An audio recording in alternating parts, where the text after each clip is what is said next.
spoiling my women friends, sitting at the table with millionaires. The narrative is tax loops, accounts offshore squares. It's not allowed.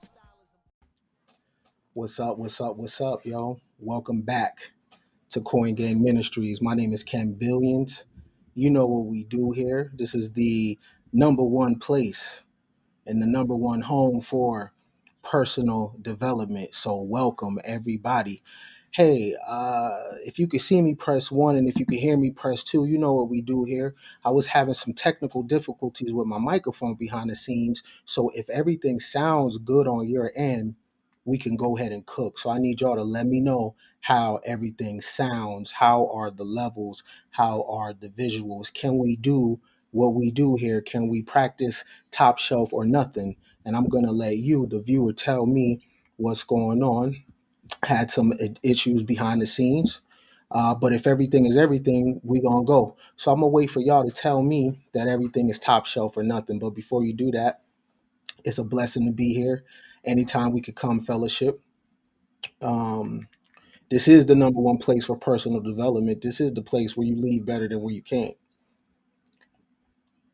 So when you guys let me know what's good, we're going to get into something very, very powerful and very, very amazing. And this is an accountability video. Um, this video is for the people that want to make changes. Um, okay, I seen some comments. So everything is good. The levels are straight. Y'all can hear me. Okay. I don't see no comments. Okay.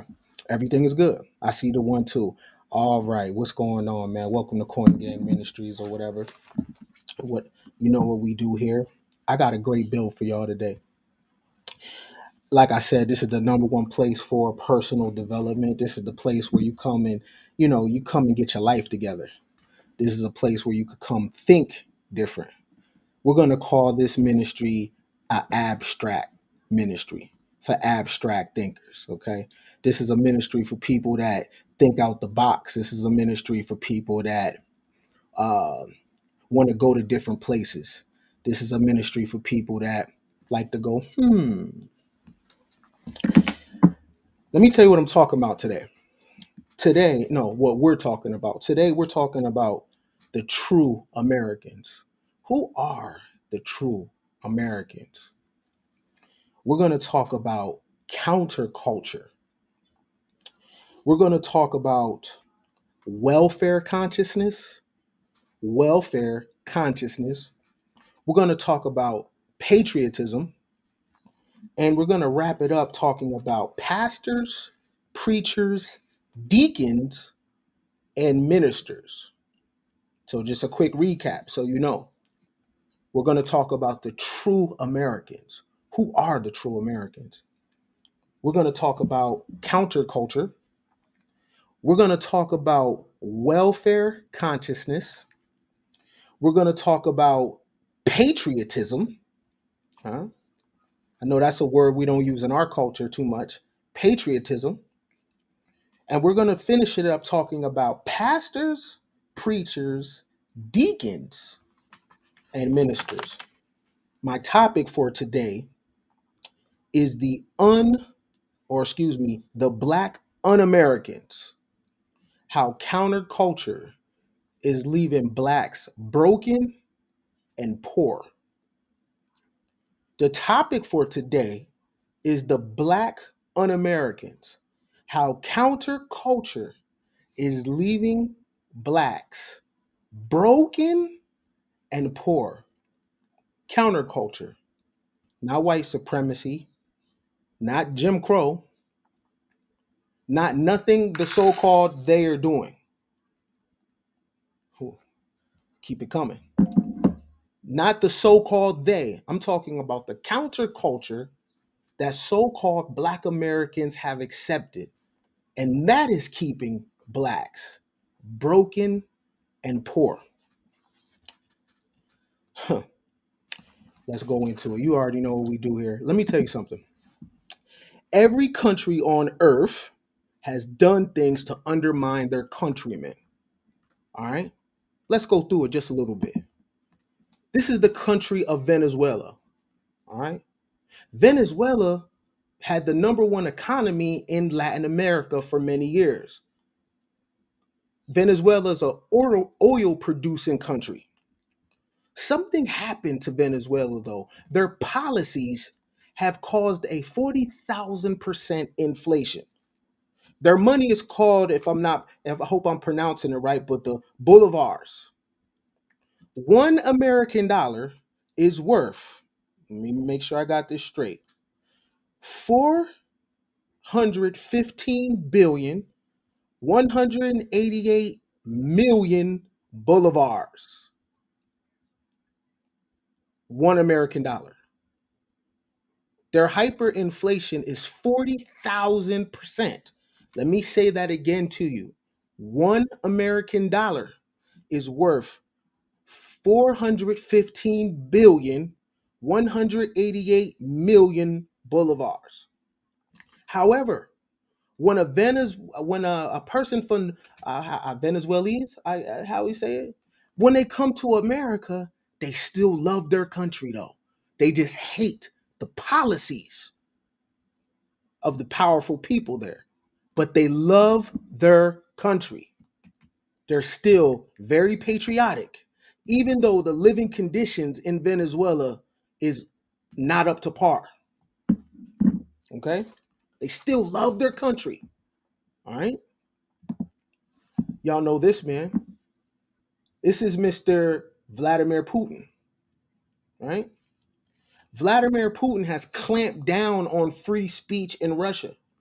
You know, this is the place that had the famous KGB, and they used to put hands and feet on people. But still, when Russians came to America, they still love their country. They hate the policies, but they love their country. The same as the people from Venezuela. When they come here, they're very prideful, even though the policies there did things to undermine the people. However, those people come to America and they're still patriotic. They love their country. The Cuban Revolution forced hundreds of thousands of Cubans, into America. All right? But Cubans still love their country. They may have hated the policies of Castro, but they are very patriotic and they love their country. And you'll see this if you go to a place like Miami. Cubans love their country, despite the hardships that they faced in their country. Now, watch where I go with this. Have you ever heard of the Pinkerton Detective Agency? The Pinkertons were used by industrialists like Andrew Carnegie to put down unions. They sabotaged the unions. They even opened fire on workers that were striking. However, now this is in America. The people still love America, despite the fact that the Pinkertons were shooting and opening fire on people that wanted better working conditions. You ever heard of the term redneck? The term redneck comes from the Redneck Army. They were based in Virginia. And these were other groups of men that were protesting for better working conditions. They had armed conflict, I believe, with the National Guard, if I'm not mistaken. People died. Families were affected. But still, these men love America. Where am I going with that? The American Negro hates America. Despite the fact that there have been conditions and policies that undermine people from around the world, even in America. But the American Negro is not patriotic to America. The American Negro says F America. as a black man in America, huh? The American Negro hates America while everyone else, even though they face persecution in their country, even though policies have tortured people, even though there have been famines, even though inflation is up 40,000%, those people still love their country. The American Negro, if other countries wanted to collude to bring American down, the American Negro would help those people. That's a shame because the American Negro is actually the true American. Many people assume that America's original sin is slavery. I'm here to tell you America's original sin is not slavery. America's original sin is reclassification. Before the Anglo Saxon male ever came, the conquistadors and the Portuguese were in the Western Hemisphere, and they did a reclassification job. America's original sin is not slavery, it is reclassification. So, in the spirit of the elders that I was taught by, the Dr. Benz, the Francis Cress Welsons, the Delbert Blairs, the Jewel Pulchrums, the Phil Valentines, they required us to do reading. And that's what we're going to do here. Because I'm going to show you, you are the true American, and the condition that we're in and our behavior is out of line. And it is off course based on being the true Americans. Let's read. This is only for the scholars. So those that have ears, let them hear. So we're going to read a little bit. Walk with me. Now, I just told you that the original sin of America is not slavery. It is actually reclassification. This was written in the 80s. This is called the use of the terms Negro and Black to include persons of Native American ancestry in Anglo, quote unquote, North America. Ah, I really do this. So, for my scholars out there, in the tradition of our ancestors, many that were barred from colleges, in the tradition of the other kind of education, we didn't get from school, in the tradition of our lecturers, I greet you in peace. Assalamu alaikum, hotep nigga, shalom, what's goody? Welcome to Coin Gang Ministries. Let's do it. Do you guys need me to make this bigger or can you see? This is very, very, very important. We're going to be here for a second. I'm going to show you that what you think about America, your behavior, counterculture, you are totally off script. You think that the system wasn't designed for you, but you created the system. You think that capitalism wasn't designed for you, but you're a capitalist by nature. Your history is capitalism. But first, we got to set the tone of reclassification. In 1894, the California State Supreme Court sought to bar all non-Caucasians from equal citizenship and civil rights. The court stated the word black may include all Negroes, but the term Negroes does not include all blacks.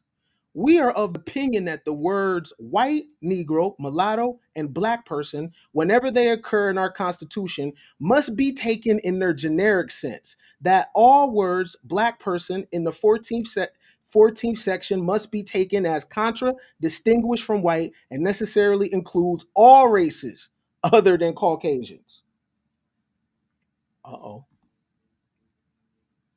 As convoluted as this quote may be, it tends to express a strong tendency in the history of the United States toward creating two broad classes of people, white and non-white citizens, and non-citizens or semi-citizens.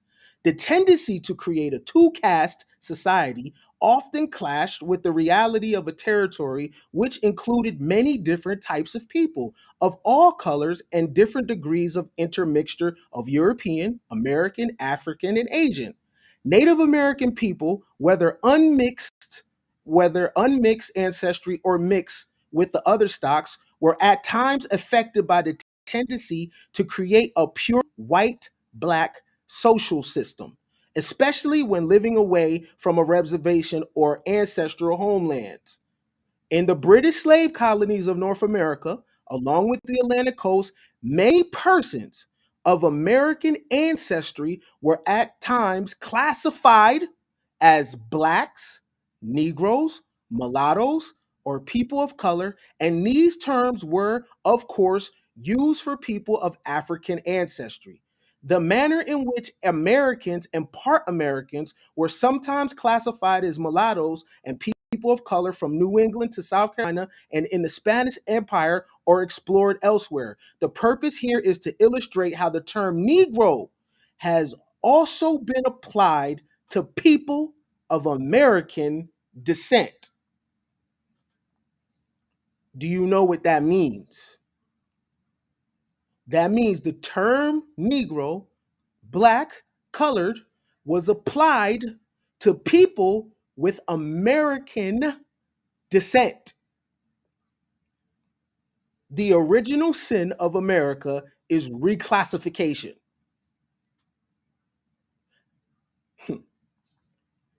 Now that comes from the explorations of in ethnic studies. But let's continue. I told you we're going to do a little bit of reading. The possibility that Native Americans were quite commonly called Negroes is very much supported by Portuguese usage. During the colonial period, Brazilian Indians were reportedly referred to as Negroes or Negras da Terra, Negroes of the land. A great many examples from the 16th and later centuries are cited by George Friedrichi in his analysis of Portuguese sources. These do not have to be repeated here, but suffice to say that it was so common that finally in 1755 a royal decree had to be issued as follows. Among the regrettable practices which have resulted in the disparagement of the Indians, one prime abuse is the unjustifiable and scandalous practice of calling them Negroes.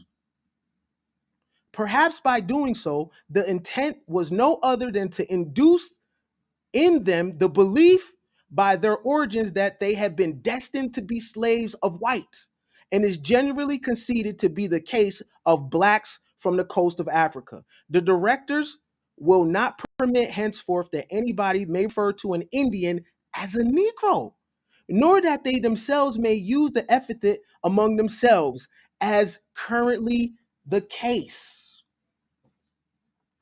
If you haven't liked and shared this video, what are you waiting for? I just told you that the true American has been reclassified as something else. And the behavior reflects the classification. There is nothing positive about the word black. It is negative. And that is not who we are. Uh-oh. There was not no so-called black people all over the world. Black people is a new creation based on language sorcery. People had nationalities. People were not colors. But let's continue. Let the European man tell you, because if I say it, it doesn't hold any validity. Mm. Y'all with me? Y'all good?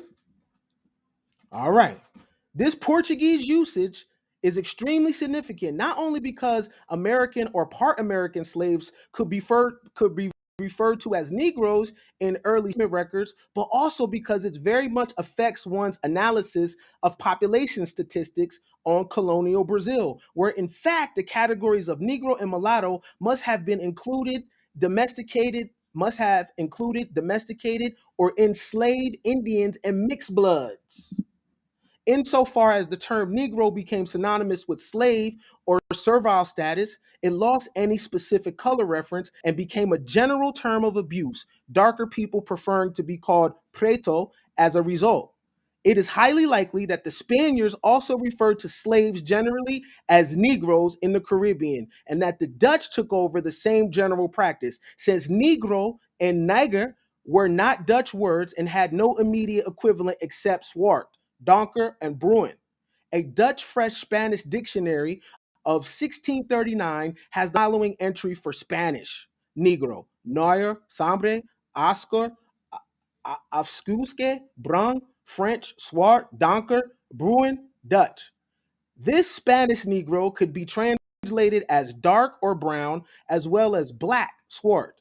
Undoubtedly, uses facilitated making reference to all slaves as Negroes or negros in the Dutch language. Moreover, it is significant that a Spaniard residing in Antwerp in the early 17th century, the preparer of the dictionary saw Negro as being translated in a number of ways in both French and Dutch. This is going to heat up in a second. Stay with me. Both by the latter half of the 16th century, the English were referring to people of Africa as Ethiopians, blackamoors, Negroes, and Moors, somewhat interchangeably. Negro gradually came to be the dominant term, especially after exhaustive contact with the Spanish and Portuguese. What is not clear is the extent to which the term Negro was consciously translated as black. The automatic association of Negro with black color cannot be assumed, since many black Africans are actually of medium or dark brown color. You ever heard that? Say it loud, I'm black and I'm proud. It's a great song, but it's out of bounds. Hmm. This is going to heat up. And when I tell you that you are the true Americans, I really mean that. I'm going to give it to you how it's been given to me. All right? Remember, first of all, the 1619 project is out of pocket because the Spanish and the Portuguese were already in the West. By the time the Dutch and the British came to America, the damage was already done. These people had lost their society, their religion, their way of life, but most importantly, their identity. Huh. You really think that the European brought 12 million people on ships to America? You really believe that? Less than 500,000 so-called Africans was brought to the North America. How the hell did that balloon to 40 million? You really believe that? No. The people that was already here were reclassified as black, Negro, African, and we created a culture from it. But this is why you can't get reparations, because you're a color. You technically have no right. And because we identify as a color, we're bad with money.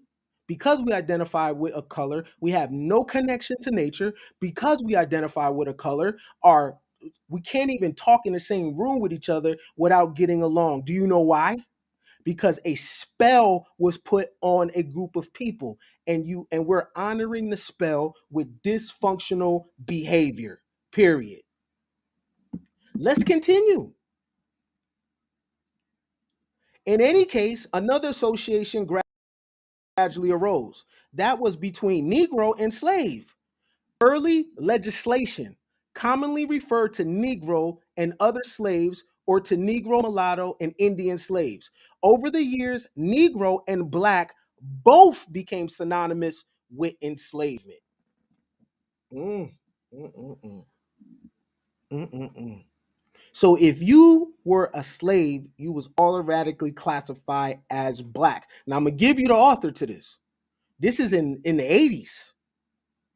All right. In 1702, an observer wrote that the wealth of Virginia consisted of slaves and Negroes, By 1806, Virginia judges ruled that a person who was of white appearance was to be presumed free. But in the case of a person visibly appearing to be that of a slave of the slave race, it is incumbent upon him to make out his freedom. In 1819, South Carolina judges stated flatly the word Negro has a fixed meaning. It means slave. So anytime we say that we are black, we are saying that we are slaves. This is not my opinion. If you say what's up, black man, you calling him a slave. This is all about language. This is all about magic. When you're pulled in other people's culture, you have to abide by the language that they use. So what they say on us, it is what it is because we're inside of their mind. However, it is time for us to come back into who we really are because we're from here. What the English meant by the term Negro, when they first began to use it, is not clear. Certainly, it was not that synonymous with slave, as a great many persons so classified were free, both in English and Virginia. Did it mean African, a black person, a dark skinned person, individual? Today, the term is not widely employed in Britain, although the word black is used to refer to people of various skin colors from all South Asia, the Middle East, the West Indies, and Africa. Most Native Americans, if living in Britain today, would be regarded as what? Being black, especially if their ancestry weren't known. Most Native Americans, if living in Britain today, would be regarded as black, especially if their ancestry were not known. Negro was also used in a general way in North American colonies. Some examples illustrate the use of the word Negro and black as applied to people of American ancestry. Hold on. Hold on. Some examples illustrate the use of the word Negro and black as applied to people of American ancestry. Y'all Negroes talking about the Jubilee year. Oh, 400 years. What do you mean? 40,000 years? For 100,000 years? What are you talking about?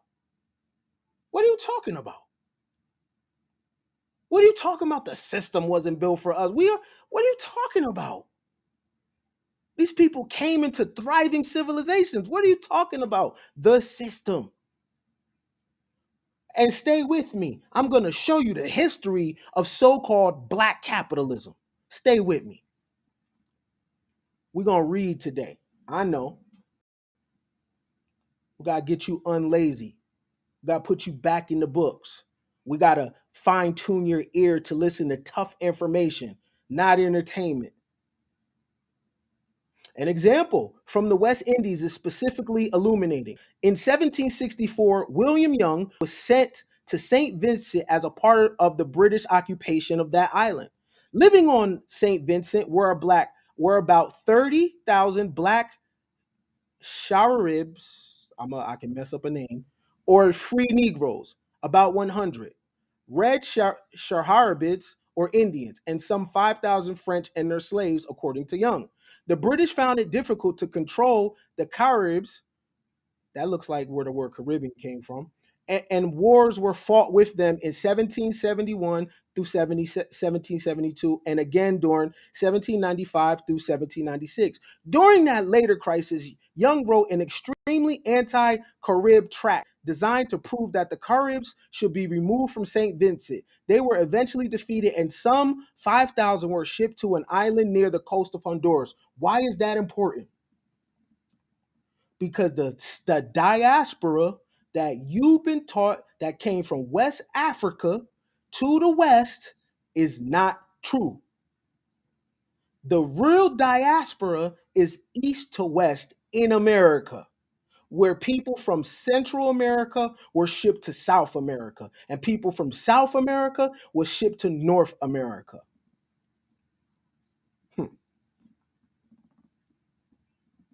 Now, this is not my opinion. This is the, y'all put so much stock on European scholarship. Well, I wanted to get the European to tell you. I know you love them, but it is anti-American to love other people more than you. You can respect others, but you don't have no healthy love for yourself because you're not patriotic Americans. And this is where you from. And how could you honor your mothers and fathers if you don't honor your homeland?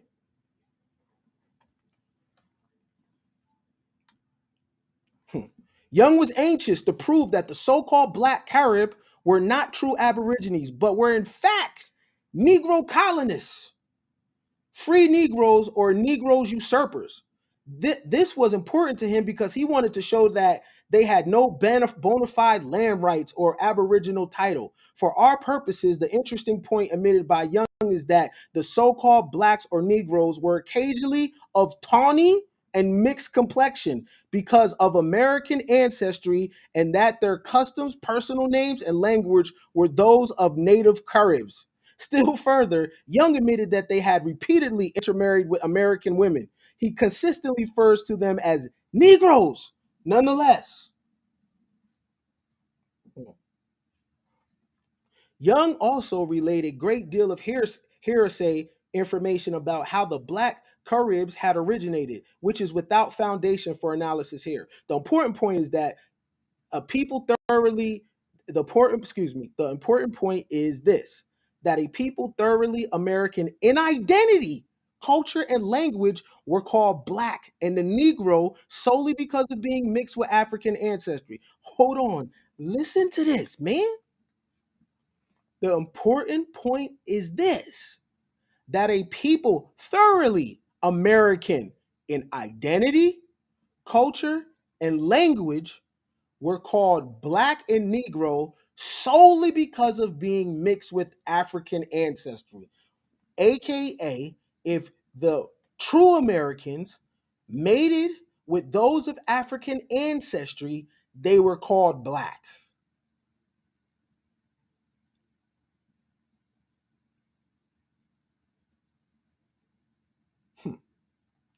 This tendency continues incidentally among white scholars who even today refuse to accept the Caribs' avowed feelings of Indianness and continue to call them Black.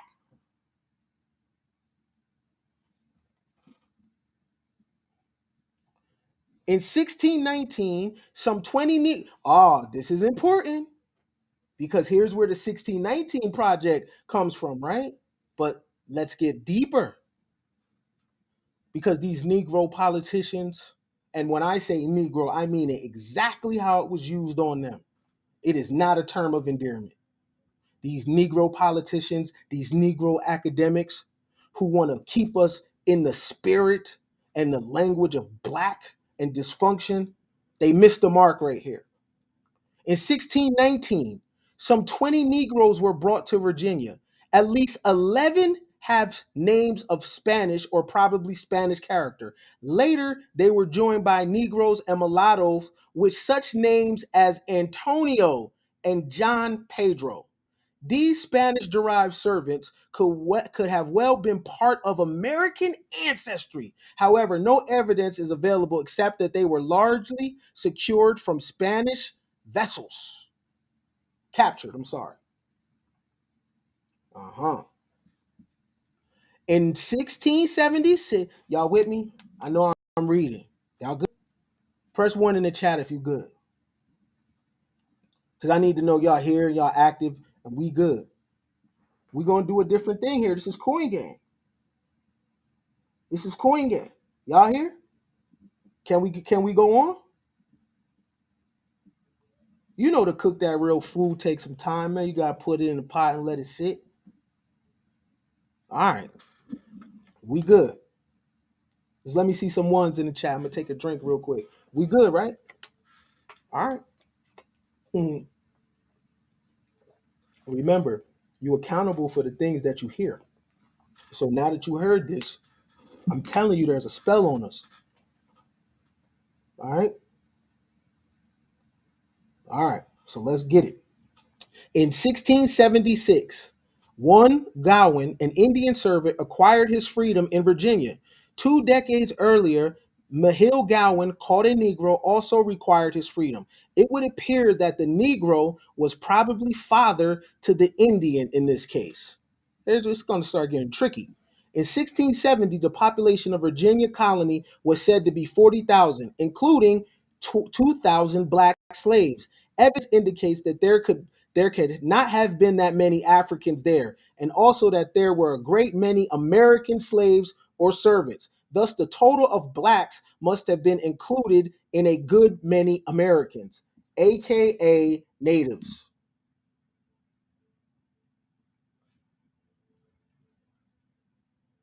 I want y'all to understand there's a separation between blacks and Americans, and they are not talking about Europeans.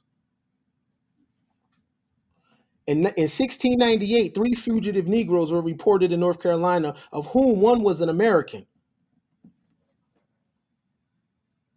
Do y'all hear this? In 1698, three fugitives, Negroes, were reported in North Carolina, of whom one was an American. So, what do you mean when you say, oh, as a black man in America? What do you mean by that? As opposed to what? The reason why we're in the situation that we're in is because we're un American. That's why. That's why your family's upside down, because you un American. That's why you have no favor in finance and capitalism, because you un American. You're going against your mothers and fathers.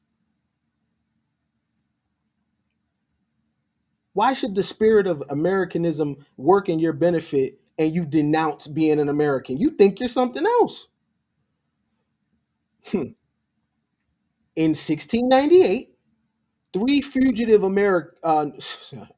three fugitive Negroes were reported in North Carolina, of whom one was an American. Similarly, a list of Negroes imported into Virginia between 1710 and 1718 by sea includes at least 69 Indians, mostly from the Carolinas. Likewise, list of Negroes brought into New York from 1715 to 1736 include many slaves of probable or stated American ancestry from Comanche, Jamaica, Honduras, the Carolinas, and Virginia.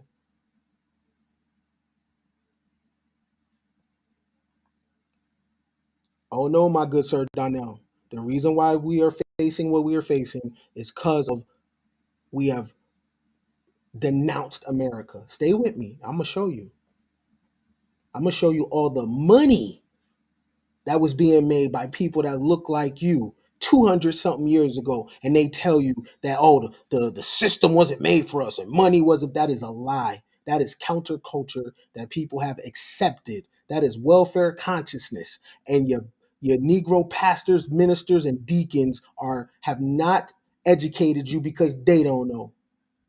Because honestly, all those people belong in the lodge, and their patriarch or their primary person that they follow, Hiram Abiff, that is a story about us. Hiram Abiff got hit in the head, throat, and the heart. That's North America, Central America, and South America. All three places the people are asleep. Hallelujah. In 1715 through 1717 period, the Vestro Book of King William Parish, Virginia, records, somebody might want to write that down. What is the Vestro Book of King William's Parish? What is the Vestro Book of King William's Parish? Records 1 year robbing an Indian and 2 years later robbing a Negro. You see that?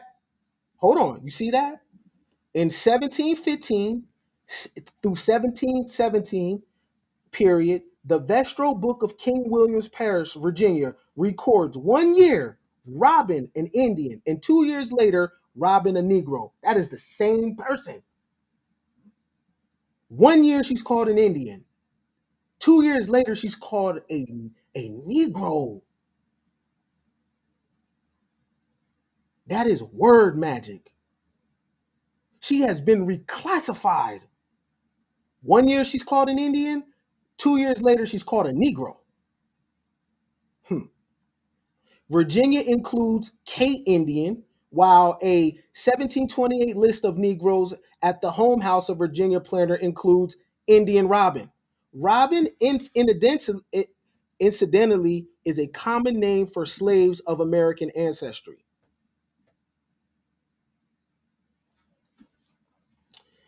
Recently, someone told me that, and I'm not gonna lie, it was I didn't believe it at first, right? Recently, someone told me that the names that we think is European are actually our names. So the Brown, the Williams, the Washington, all that is actually our names. And I didn't believe it when they said that.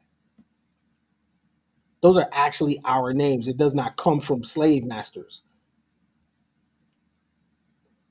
Peep this. Robin is incidentally is a common name for slaves of American ancestry. In 1748, there was an advertisement in New York for a Negro manservant called Robin, almost of the complexion of an Indian, talks good English, can read and write, and plays on the fiddle. In 1723, Virginia adopted a law depriving free Negroes, mulattoes, and Indians of certain basic rights. You see how important it is for the classification? Because under the law, those words stick. Hmm.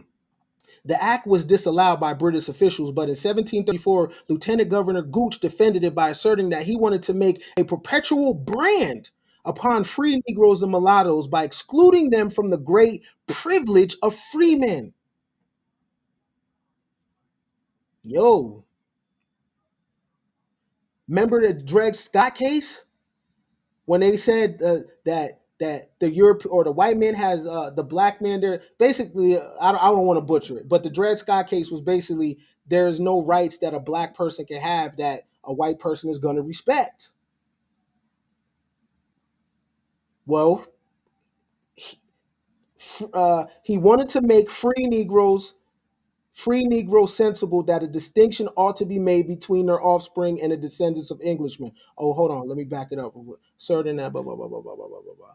Governor Gooch defended it by asserting that he wanted to make a perpetual brand upon free Negroes and mulattoes by excluding them from the great privileges of a free man.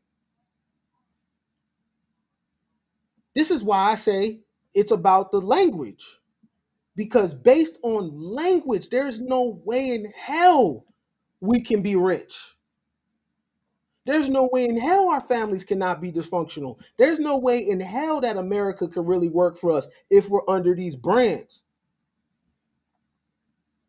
He wanted to make the free Negro sensible that a distinction ought to be made between their offspring and the descendants of an Englishman, with whom they never were to be accounted equal. Since the act applied to Native Americans and half Americans, mulattoes, Gooch's language would seem to include them under the general category of free Negroes and mulattoes. A welcome clarification of terminology was provided in 1719 by the government of South Carolina when it decided, preventing all doubts and scruples that may arise what ought to be taxed on musties, mulattoes. All such slaves are not entirely Indian, shall be accounted as Negro. The significance of this act is that all later enumerations of Negro and Indian slaves in South Carolina have to be analyzed with the thought in mind that many Negroes were probably one half or other fractions of American ancestry. Hmm. New Jersey was also an area where Americans and Africans intermix with considerable frequency. Hey, look at the distinction. Look at the distinction. Where Americans and Africans intermix with considerable frequency. Who are the Americans?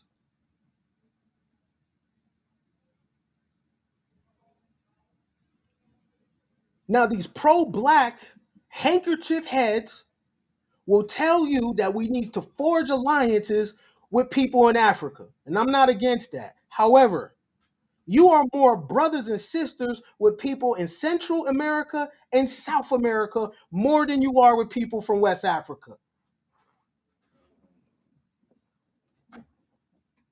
If you want to go to Africa, go to Brazil. Straight up. If you want to know about the Orishas, go to Bahia.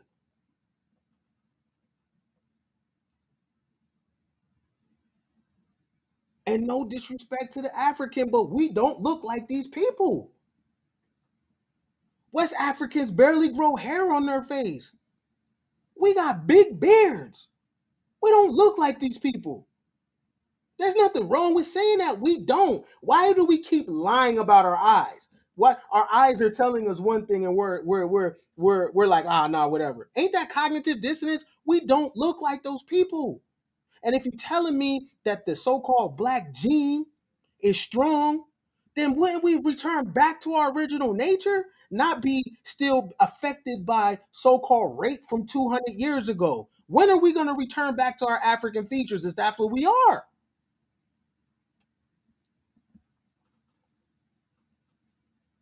If I don't shave, my hair gets so hairy. Most West Africans don't grow eyebrows. We got thick eyebrows, thick beards. Like, come on. And then I'm gonna keep it a bug.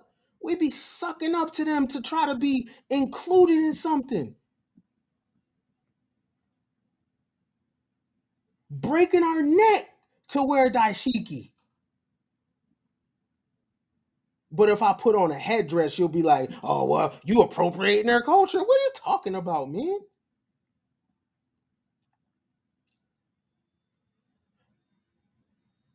And now you got natives that are straight up European blooded out, basically pushing the other Americans out of the shit.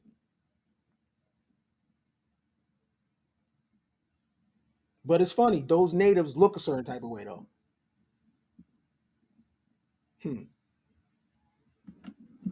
In 1734, an advertisement appeared for the recovery of wine. He is half Indian and half Negro. He plays the fiddle and speaks good English, and his country Indian. Juan was not specifically called a Negro, but a 1747 advertisement reads, run away on the 20th of September last from the Canasi, a very lusty Negro fellow named Sampton, age 53 years, and had some Indian blood in him. He had with him a boy about 12 or 13 years of age named Sam, was born of an Indian woman and looks like an Indian. Only his hair. They both talk Indian very well, and it is likely that they have dressed themselves in Indian dress and gone to Carolina.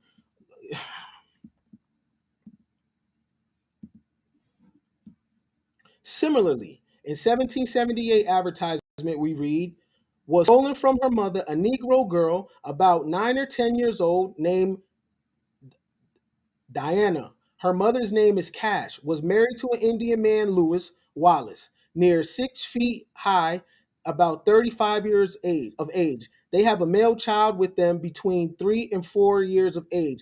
Any person who takes up the said Negroes and Indians shall have the above reward. Do you see their names, man? His name is Lewis. His name is Lewis. They're not getting these names from no plantation. From these examples, we can see that people of mixed American African ancestry could be called Negroes in New Jersey. Cyrus Boosteel, a Philadelphian banker, quote unquote black, born in 1732 at Burlington, New Jersey, married a Delaware Indian woman. His son became a Quaker and an anti slavery leader and was known as a Negro.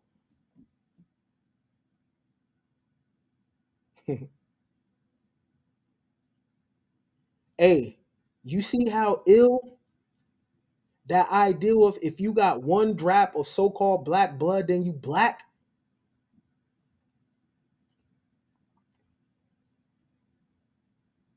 If an American mates with an African, that does not make them African at all. But you see how ill that is?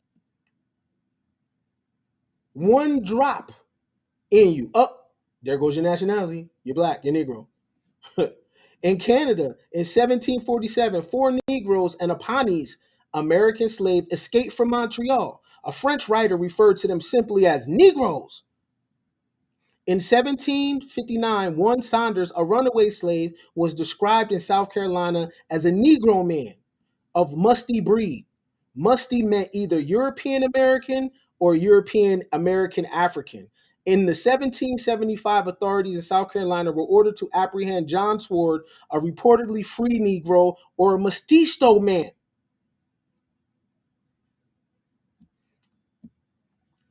In 1780, certain white Virginians began to agitate for the termination of Gagaskin Indian Reservation in Northampton Country. The reservation was described as an asylum for free Negroes, and it was alleged that the Americans have at length become nearly extinct, there being at this time not more than 3 or 4 genuine Indian at most. The place is a harbor and convenient asylum for an idle set of free Negroes. In 1812, it was argued that the place is now inhabited by so many black men as Indians. The Indian women have many of them. The Indian women have many of them married black men, and the majority, probably, of the inhabitants are blacks or have black blood in them. The real Indians are few. That's not true. What they're calling them is black.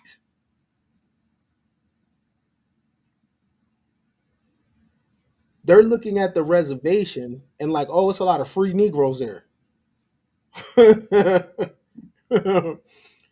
The reserve was divided a lot in 1813, and by 1832, whites had acquired most of it. In 1828, the Gagaskin descendants were described as respectable Negro landowners. This episode reminds one of Young's attack upon the Caribs of St. Vincent in 1795, and also a more recent took place upon the Pamunkey Mattaponian, which failed, and against the Nottoway from 1830 to 1878, which succeeded. By the 1840s, at least 2 Nottoways were registered as free Negroes. The heirs of one family were described in 1778 as all being Negroes and very poor.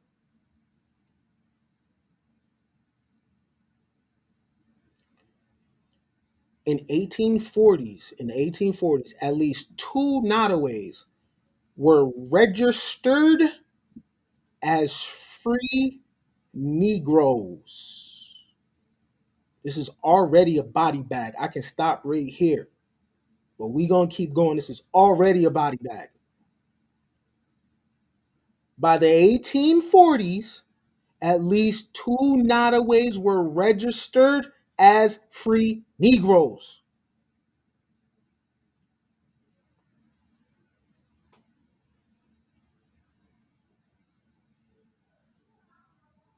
The heirs of one family were described in 1870 as all being Negroes and very poor. Aside from Virginia, where persons descended from female Americans imported after a certain date could obtain their freedom, all slaves of American ancestry remained slaves throughout the entire duration of slavery unless they were emancipated or ran away.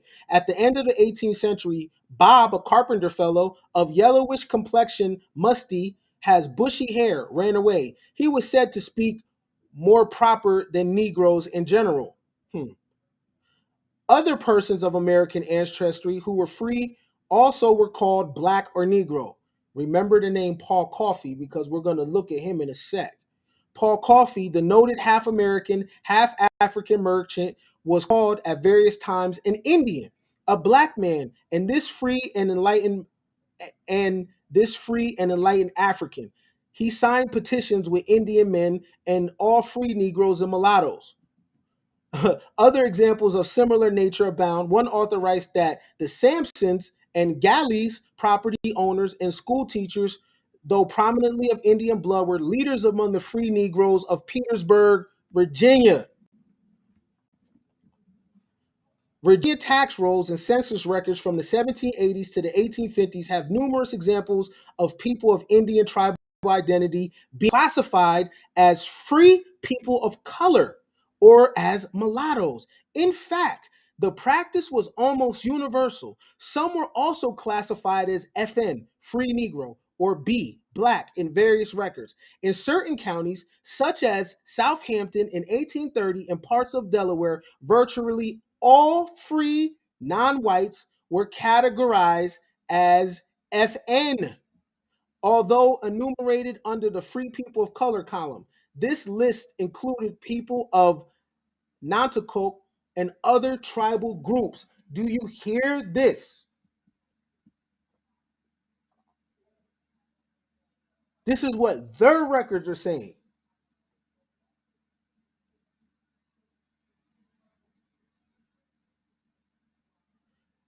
In certain counties, such as Southampton and in 1830 and in parts of Delaware, virtually all free non-whites were classified as FN, free Negro.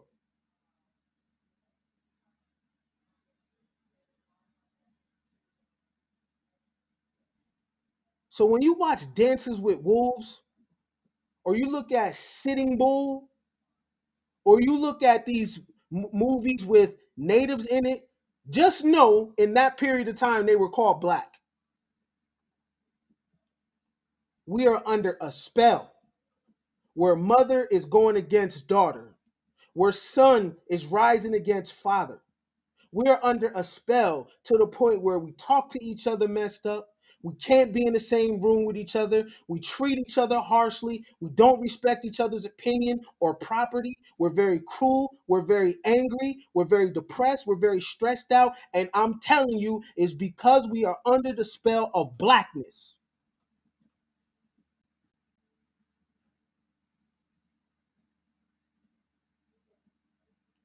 And this is why the title of this build is The Black Un-American.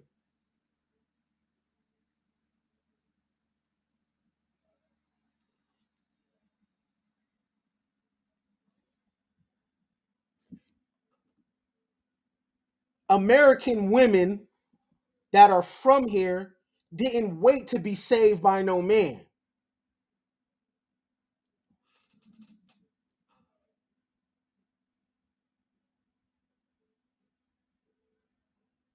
American women that were from here used bow and arrows.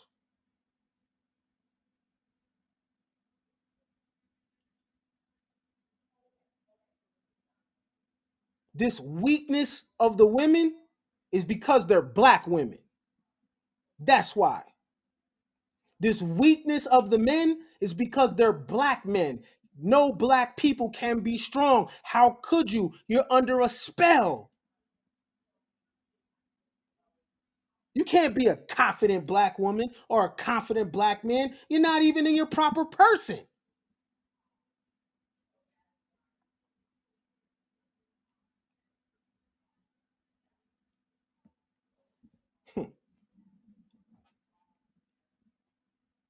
Don't y'all want to get under from under the spell? Don't you want to profit in the land of your forefathers and foremothers? Don't you want to be outside and operate in grace and favor? Well, if you do like I do, we're going to have to shake this language spell off of us. It don't work.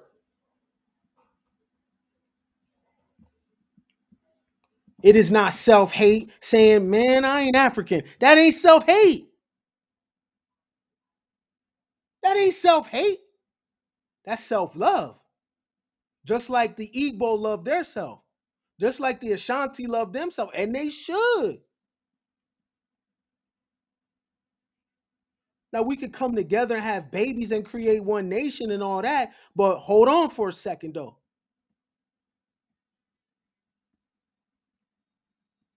I got a big beard. You can't grow facial hair. I got eyebrows. You don't grow eyebrows. The physiology of the true Americans look different. The hand-eye coordination looked different. The vocal tone in the true American is different. It just is.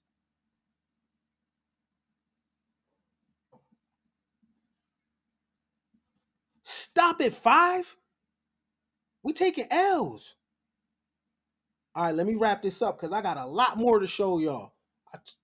Under certain conditions, persons of African descent could be classified as members of an Indian tribe or as Indians.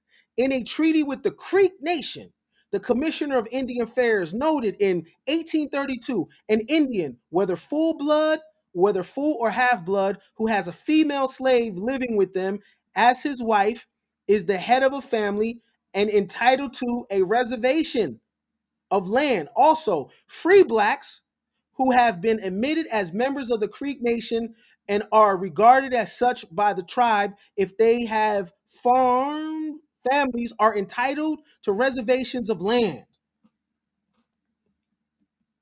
Now, you pro-blacks are always quick to talk about, well, Native Americans and natives enslaved us. How come those so-called slaves was allotted land? Y'all talk about 50 acres and a mule from the government, but all the so-called slaves of the civilized tribes got land.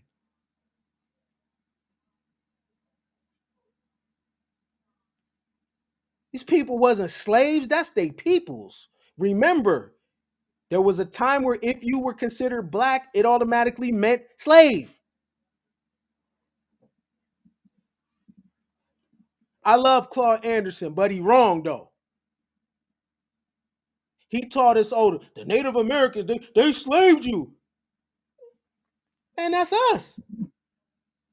Now, we might have slaved some Africans.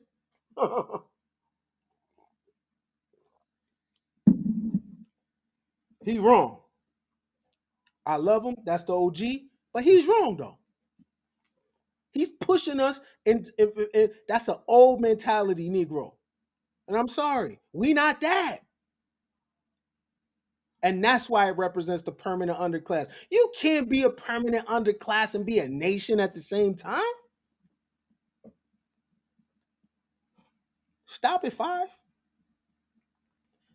We almost there, y'all. Work with me. In the 1860s, all persons of African ancestry who have been slaves were granted by treaty citizenship in the 5 civilized tribes of Indian Territory. Mr. Claude Anderson never said that.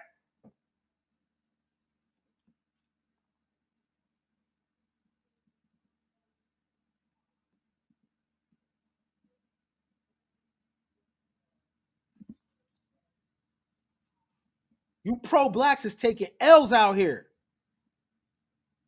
Your schools ain't being built. Your leaders are touching children. You taking L's out here. Your research is trash.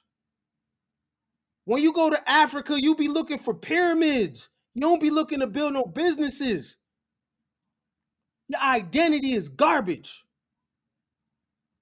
I'm not going to, if I go to Africa, I'm not going to look at no damn pyramid. I'm trying to figure out how I could do business with some people over here, and I'm out of here. You go to Africa talking about, oh, I'm home. Huh?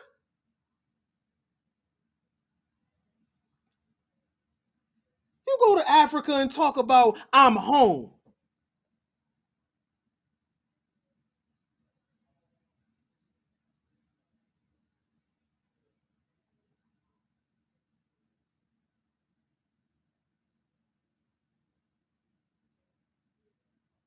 Nah, man, Africa been having too much agency over our life.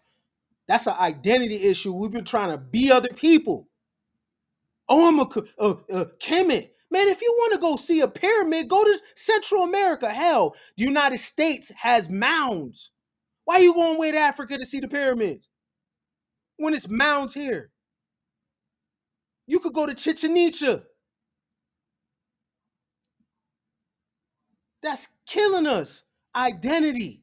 Want to be everybody else. Nah, Scarface. Nah, the Italians. Yeah, man. Bugsy Siegel, man. You know what I'm saying? Capone,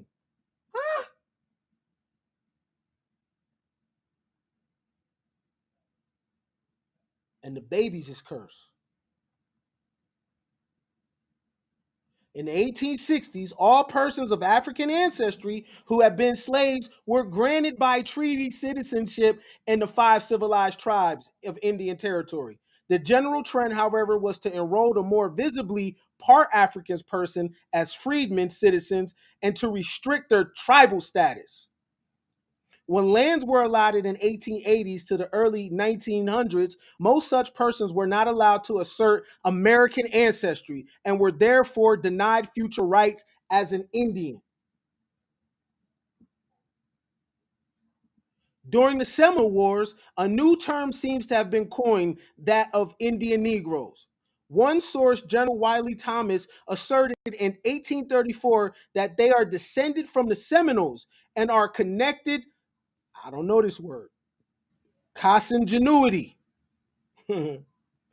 Other writers refer to them as the hostile Negroes and mulattoes in the Seminole Nation, or simply Indian Negroes.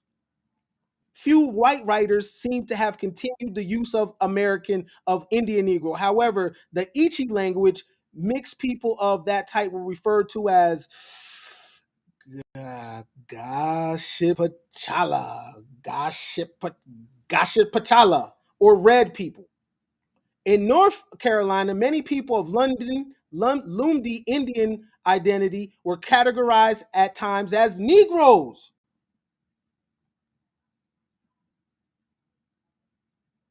In 1837, Charles Oxendine of Robeson County was punished as a free Negro. In 1842, one of the Brave Boy family was called a Negro, while in 1857, the Shavers was charged as a free person of color with carrying a shotgun. He was not convicted because the act specified free Negroes and he was charged as a free color. The court stated free persons of color may be persons colored by Indian blood. The indictment cannot be sustained. Few more pages and we good. In a similar situation, some white men took away guns from the Punamkee people in Virginia in 1857. The governor had them returned, but stated, if any become one-fourth mixed with the Negro race, then they may be treated as free Negroes or mulattoes. Virginia at this time defined a mulatto as one-fourth or more African. Hey, peep this.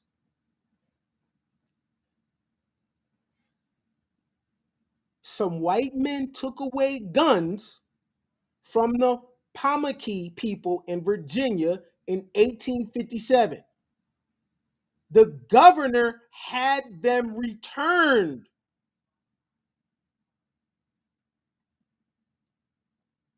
Oh, black people, we can't own guns. You're right. Black people can't own guns.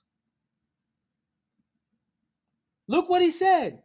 If any become one-fourth mixed with the Negro race, then they may be treated as free Negroes or mulatto. That means you're going to lose all your rights. If you mix with the Negro, you are going to lose your rights.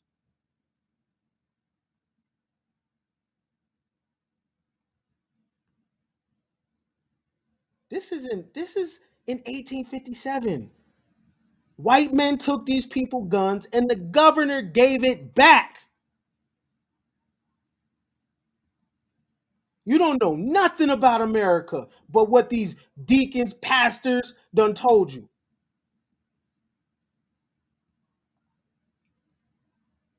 And the secret is never tell these people who they are.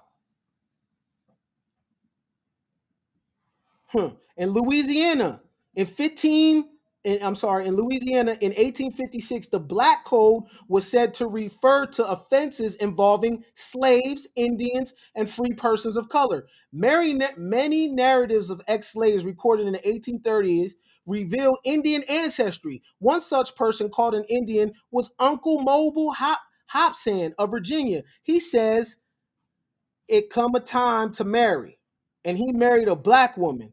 That make me black, I suppose. In 1871, a writer of Maryland observed in Dorchester County at Indian Creek, some of the last Indians of the peninsula struck their wigwams towards the close of the last century, and there are now no full-blooded aborigines of the eastern shore, although many of the freeborn Negroes show Indian traces. Mhm. Quite commonly, however, some of the freeborn Negroes of the Eastern Shore continue to identify and survive as native people. The whites often try to deny their Indianness, and as in 1856, when a marker was erected to commemorate a woman who had testified that the Nanticoke people of Delaware had African ancestry. The Indians were referred to on the marker as arrogant Negroes that assumed to be what they were not. During the 18th century, persons of mixed race, especially if free, were classified as mulattoes, musties, or persons of color. The term Negro was perhaps less likely to be used for such people, except as noted in the examples above. This usage continued in some states, such as Carolina and Virginia's, well into the 19th century. For example, the jurist of South Carolina noted in 1852, it is not according to the use of language in this region to speak of one altogether black as a person of color. The phrase is almost exclusively applied to of mixed blood and color. A change took place in such states as Indiana 1817, Kentucky 1852, and elsewhere, 1850s, early 1900s, as the term Negro came to encompass most persons of part African descent. This change may been affected have affected people solely African and American descent, especially if the African ancestry predominated. Since many, but not all, natives were brown or dark colored without African ancestry, their descendants, when mixed only with African blood, would very likely be seen as Negroes. But most Europeans, especially in North America, were special terms for such persons, such as Zambo, Grifo, Lobo, Cafuso, Cabra, and Cabaret never became current.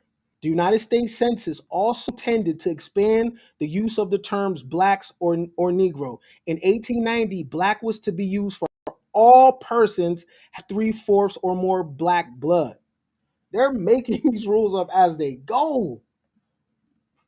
In 1910 was supposed to be applied only to full-blooded Negroes, while the matter of who was an Indian was left to the enumerator. The term mulatto was to be used for all other persons having some portion of perceptible trace of Negro blood. It is certain that the large numbers of Americans or part Americans were classified as Negro or mulatto under these rules. For example, of the Mattaponi, only one person was counted as Indian by the census of a reservation population of at least 40 persons.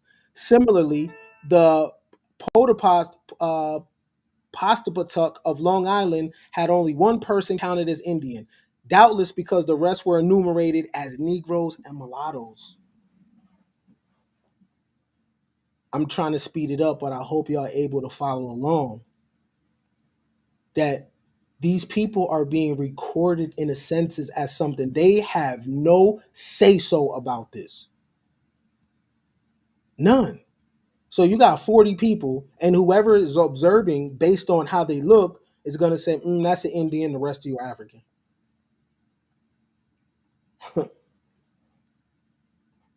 In 1910 census counted 2,255 Negroes who were part Indian and were enrolled members of tribes. Another group of 1,793 tribal members were mixed of European, African American ancestry. Thus, only slightly more than 3,000 persons who were counted with the Indian population, as compared with the hundreds of thousands who were doubtless counted as Negro or mulatto because of living away from a federally recognized reservation area.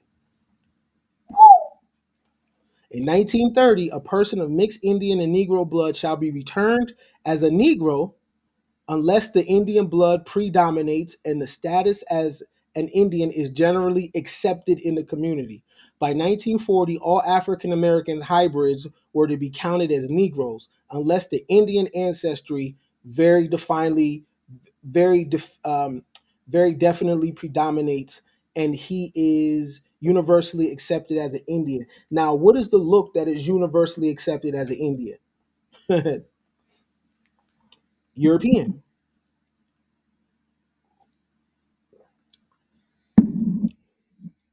So if you are dark, you're not accepted as an Indian.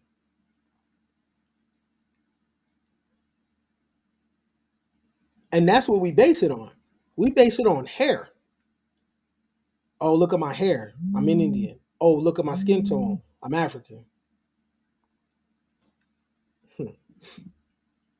So you're not accepted as an Indian, not based on any genealogy or nothing, based on how you look.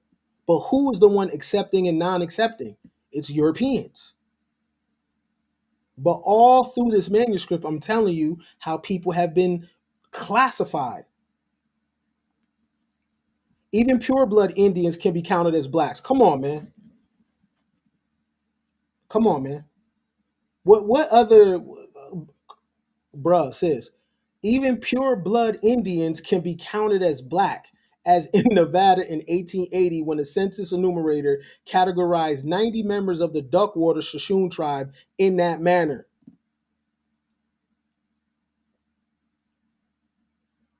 Even pure blood Indians could be counted as black, as in Nevada 1880 when the census enumerator categorized 90 members of the Duckwater Shoshone tribe in that manner. In the state of Delaware, more recent decades found that if a person said he was Indian, he was recorded as either black or white upon his appearance. Come on, man. So it don't matter what the person say. And y'all do that to this day. Y'all do that to this day. If a person be like, I got Indian in my family, you'll be like, ah, nigga, you got self-hate. But y'all doing exactly what these people are doing. In 1980 census was arranged that any African American, no. Where is it? In the state of Delaware, more recent decades found that if decades found that if a person said he was an Indian, he was recorded anyway as either black or white, depending on his appearance. The 1980 census was so arranged that any African American mixed blood who checks both black and Indian box was counted solely as black. Y'all see this? Listen what I'm saying. The 1980 census was so arranged that any African American mixed blood who checked both black and Indian boxes was still counted solely as black. Come on, man.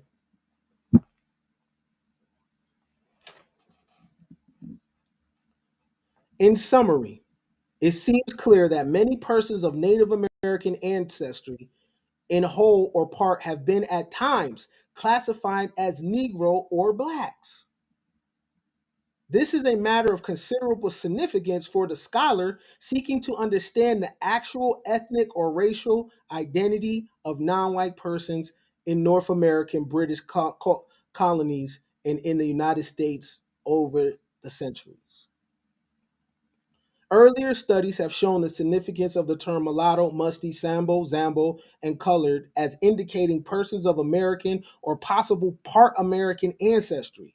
Collectively, these studies serve to show the probability of a much greater degree of intermixture between Africans and Native Americans that has hitherto been widely acknowledged. But of course, it might be argued that this is old hat, especially the people in the Afro American community who have long been aware of extensive Indian ancestry and who have, at least since the Civil War, self consciously utilized the term Negroes or Black and, of course, colored to encompass people of mixed Native American and African descent. Individuals such as Ann Plato, Paul Coffey, Crispus Attucks, Hiram Revels, and many others have long been referred to as Negroes, in spite of having perhaps at least as much Native American as African ancestry, and even when living in Indian communities, as was the case with Attucks and Coffey. In closing, from a scholarly perspective, the logic of white racism, which has tended to classify people in a very arbitrary ways, is neither the logic or genetics of bona fide ethnicity. From the scholarly perspective, the logic of white racism, which has tended to classify people in a very arbitrary ways, is neither the logic of genetics nor of bona fide ethnicity. The mixture of African and American does not make a person black or Negro any more than it makes them one automatically Indian. Ethnic scholars must aver that it is both precarious and dangerous to read into the evidence and to affirm for earlier times the pronouncements of a dominant social caste. Their myths, their prejudice, and their systems of classification and nomenclature must all be subjected to critical and empirical reevaluation. Whew. I haven't even started my build yet. That's just the warm up. I haven't even started my build.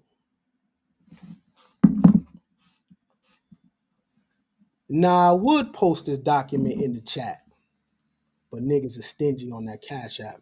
So I'm gonna keep this to myself. Do your own research, niggas. What do you think this is? I'm an American. I'm a capitalist. And I'm operating in an American tradition. Ain't no something for nothing. So I'm gonna move on. I will not be posting this document in the chat. No, sir. Yeah, I'm like that. So let's move on.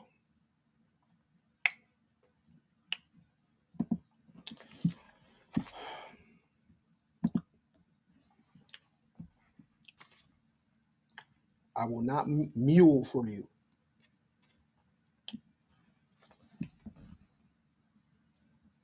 Let me show this because this book is very important in the story. This book was not touched by pro-blacks. This book was not touched by many people. And his research and his imagination is very important. This is Horace Butler's When the Rocks Cry Out. And this is an important piece of literature because what it does is attempt to reverse Reconstruction and the upside down nature of academia, of Jerusalem, of Israel, of these places that matter to you, is actually in America. And America is the big secret. America is the place that when you look in ancient times, it's here. It's here. So also check out Horace Butler's research. Check out this book. Jerusalem, Memphis, Egypt, all that. It's actually America. You are home, peoples. There is no, oh, I'm going back home. It's here. It's here. So check out Horace Butler's book. Very, very, very, very, very, very, very important.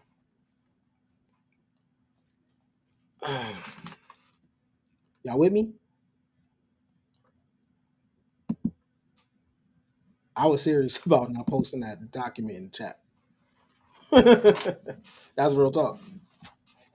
Because after that cook session, and I'm following my ancestors who were capitalists, who was about their money. Brother, knowledge supposed to be free. No, that's that Negro talk. That's that slave talk. Ain't nothing, no, it doesn't work like that. Fair exchange, no robbery. Reciprocity. I give, you give. That's how it goes. That's what I'm going to show my ancestors worked on. So we're going to get in to the true Americans.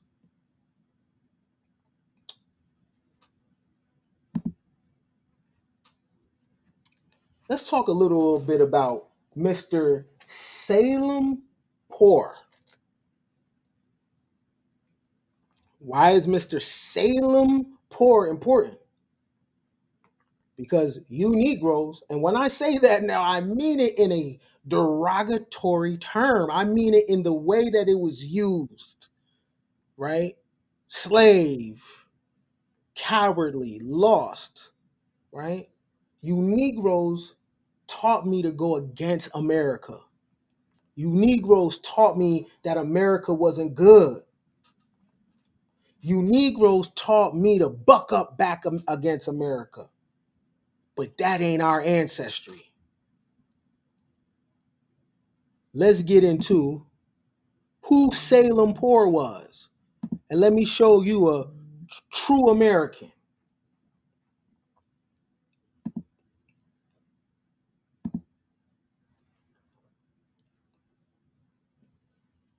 And you know what? I'm going to keep it G. And I'm going to go against my American nature for real, for real. I ain't going to do niggas how they do me. Looks like all your let me see.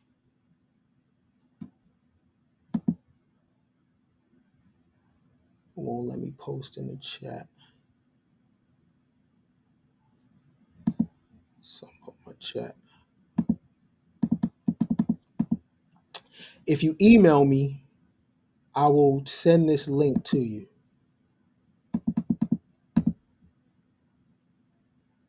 Look like my chat is disabled. I can't even see nothing. All right, so look, we're gonna get into Mr. Salem Poor. Who is that? Let's get into Mr. Salem Poor. All right, Salem Poor, ladies and gents. It reads, Salem Poor was a patriot of the American Revolutionary War, credited primarily for his participation at the Battle of Charleston, now popularly known as the Battle of Bunker Hill. Poor was born into slavery in Andover, Massachusetts, on a farm owned by John and Rebecca Poor. He spent his early years in servitude to the family, and in 1769, at the age of 22, he purchased his freedom for 27 pounds, the equivalent of 1 year's salary at the time and about 5,000 years today. Stop right there. I know how to read. Where did a slave get money from?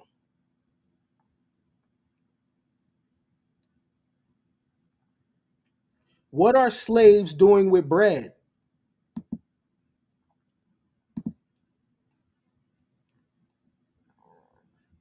How did he buy his freedom? I need you to put your thinking caps on. Where did the slave get money from?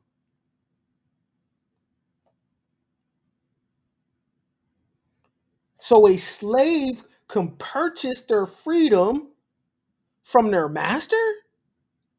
Hey, my nigga, here you go. I got some bread for you. Okay, cool. You good. We straight. Huh? You see what I mean? About how we've been taught upside down? They ain't never tell us slaves had money. How he buy his freedom? Who gave him the money?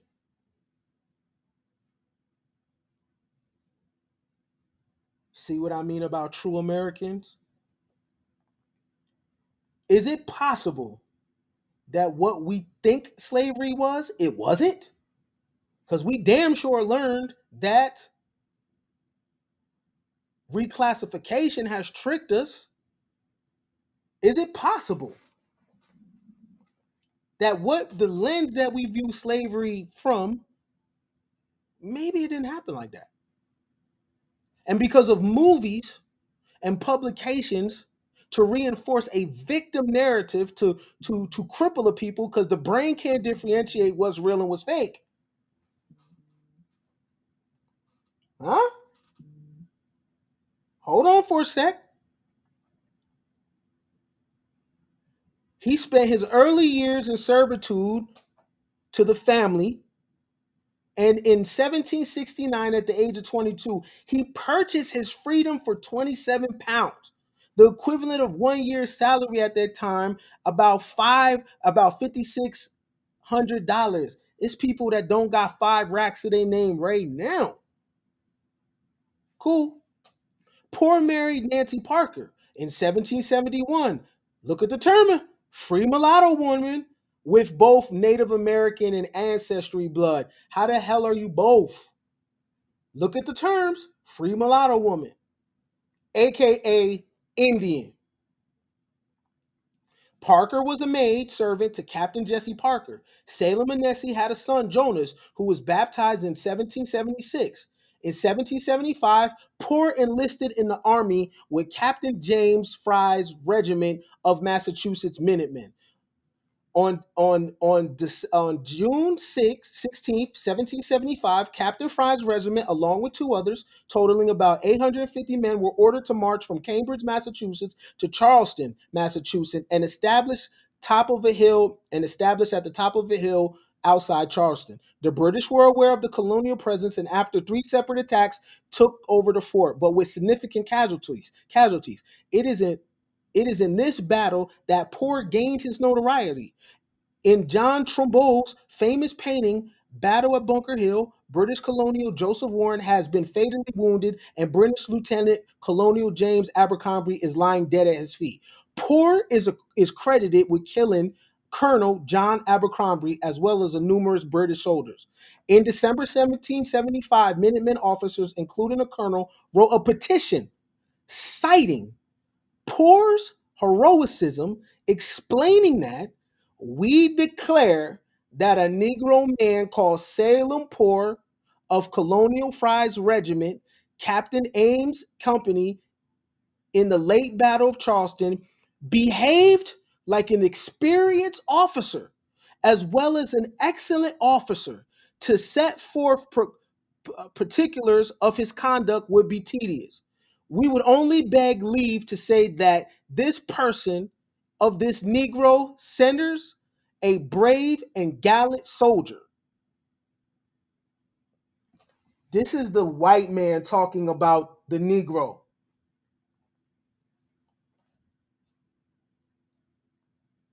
But the question that you didn't ask yourself, why is this person born in slavery, buys his freedom, who enlists in a country that slaves them?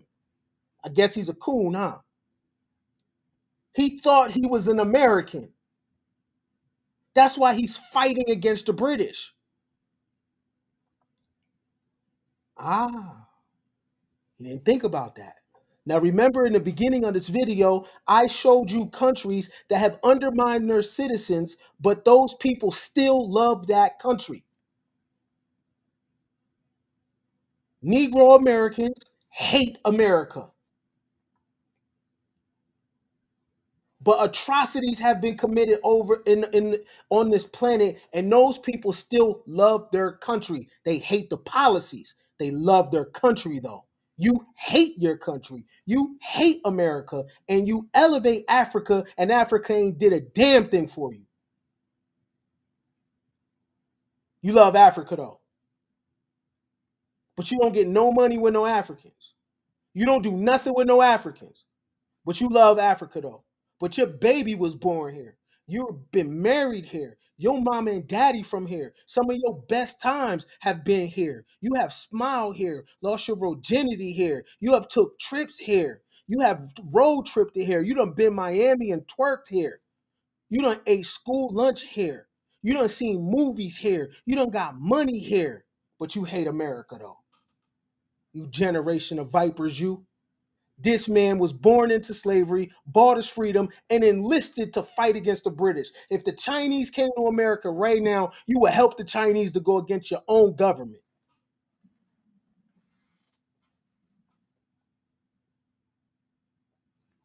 You would try to bring America down.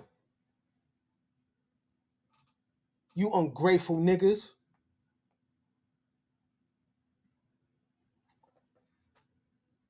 You would try to bring America down. Do you think Pitbull, the artist, wants to bring Cuba down? Or he just wants the people in power to get out? You think Russians want to destroy Russia? Or they would like Putin to be removed? You want to destroy your own country. That's why you can't be trusted.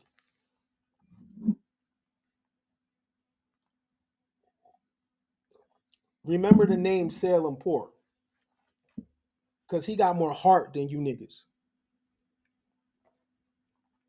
even though he was a slave.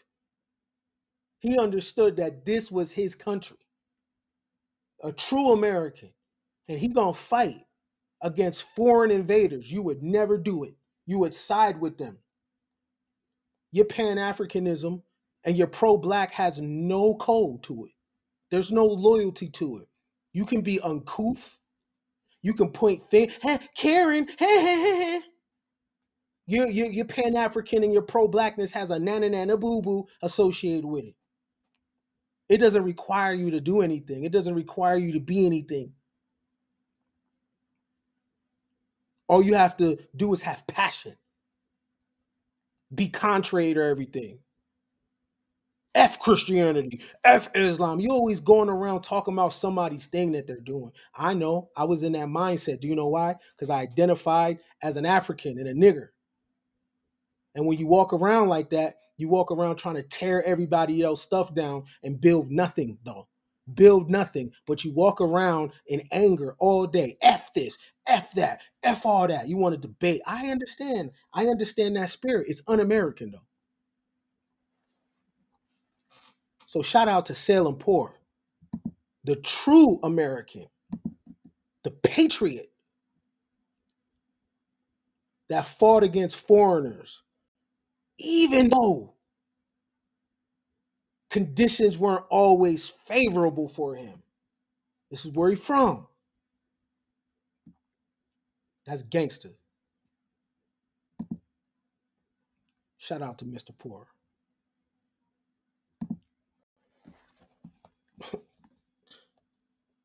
Oh, the cook session just started.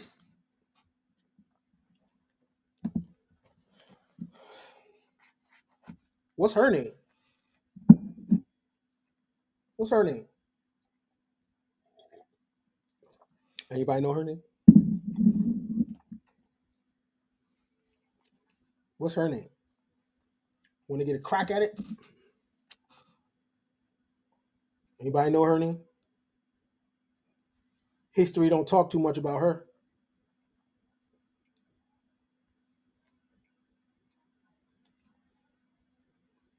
What's her name?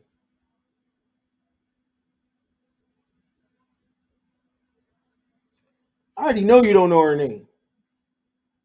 I already know you don't know who this is. I already know. Her name is Sarah Rector, right?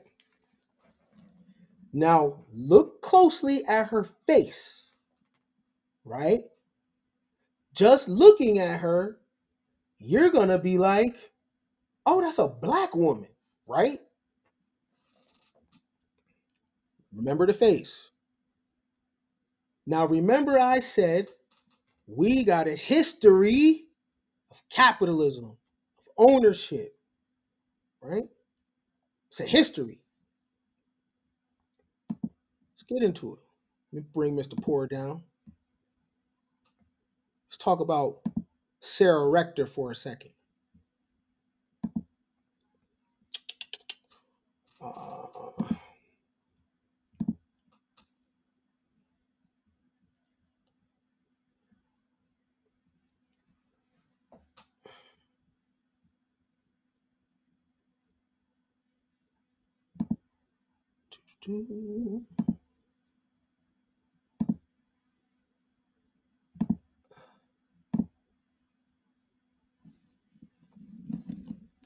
look at the date.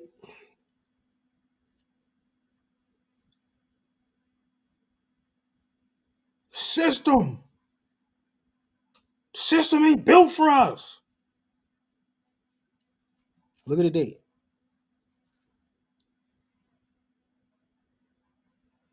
hmm But still, it's classified as a black woman. But let's read her story. Born now, mind you, this is why I had to read what I read before, so you know when to interchange words.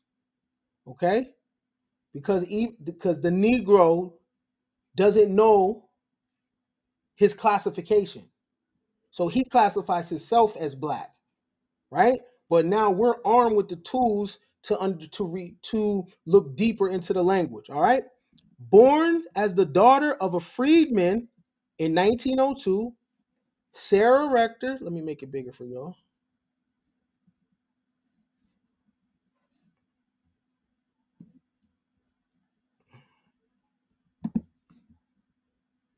Yeah. Okay. Hold on. Sarah Rector rose from humble beginnings to reportedly become the wealthiest black girl in the nation at the age of 11. Rector and her family were African American members of the Muskogee Creek Nation who lived in a modest cabin in a predominantly black town of Taft, Oklahoma, which at the time was considered Indian territory.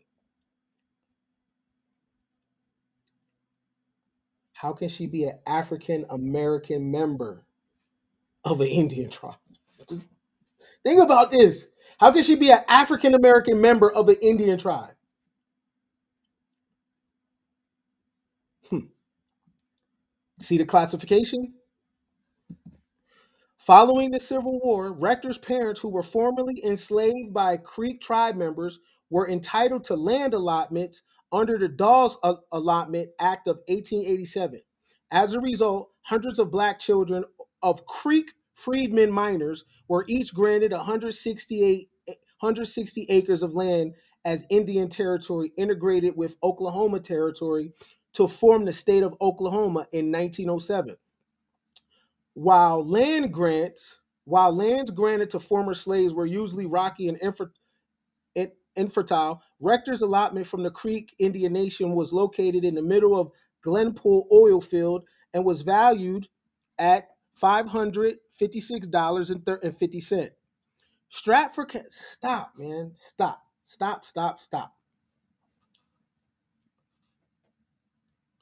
The American Negro, and I mean that by classification, didn't receive nothing from their slavery. But if you are a slave of an Indian tribe, you get land.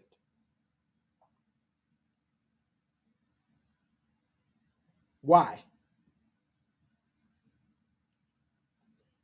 Because you're not black. You're being classified as black.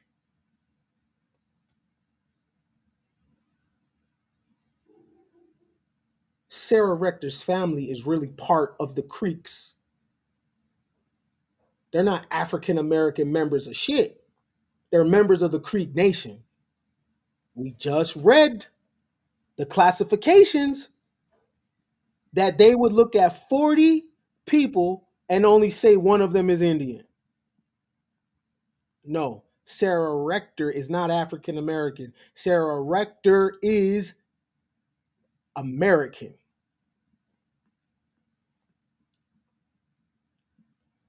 Now, also think about this. If Sarah Rector family, they're slaves of the Creeks, right? Where the hell did they get the name Sarah from?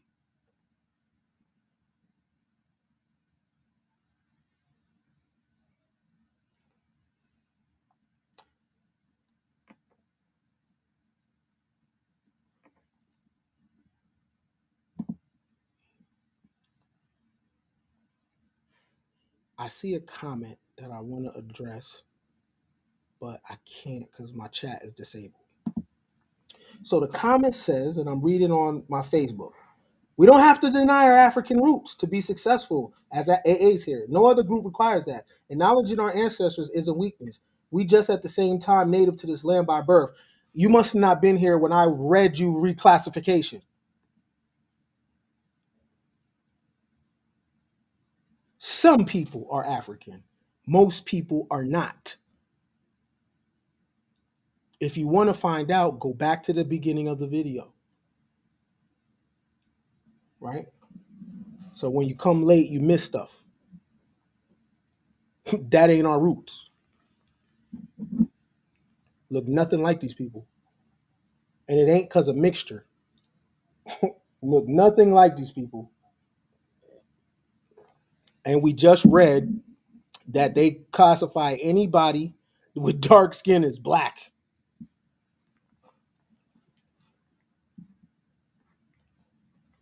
All right, let's get back to Sarah.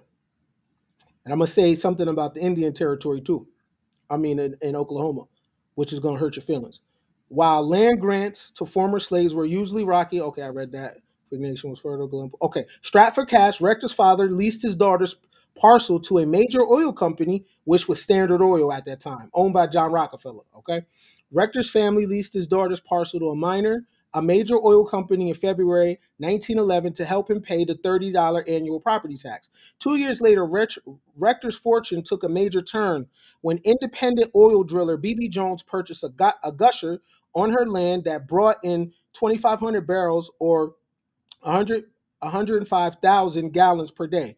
According to Tanya Bolden's, author of Searching for Sarah Rector, the richest girl in America, black girl in America, Rector began earning more money, earning more than $300 a day in 1913. That equates to $7,000 to $8,000 a day. She even generated $11,567 in October 1913. Rector's notoriety ballooned as quickly as her wealth. In September 1913, the Kansas City Star local newspaper published the headline, "Millions to a Negro Girl. Sarah Rector, 10 years old, has income of 300 a day from oil," reports from Face to Face Africa.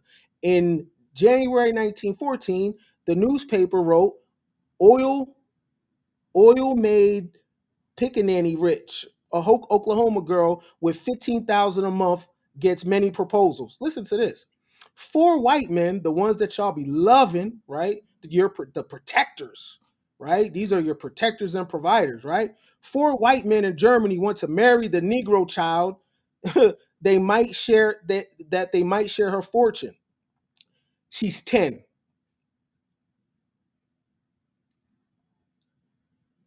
You know them. You know the ones that you're saying as protectors and providers. The y'all make it. She's 10.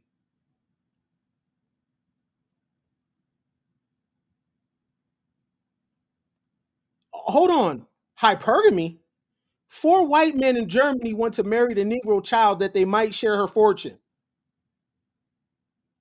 Isn't that male hypergamy?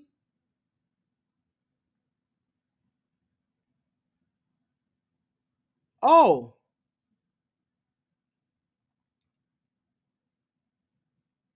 your zaddies want to marry a 10-year-old. Your zaddies are about the bag. So much so that they don't give a damn that she's 10. I don't want to hear nothing about what y'all be talking about. Sarah Rector is 10 years old. Oh, okay.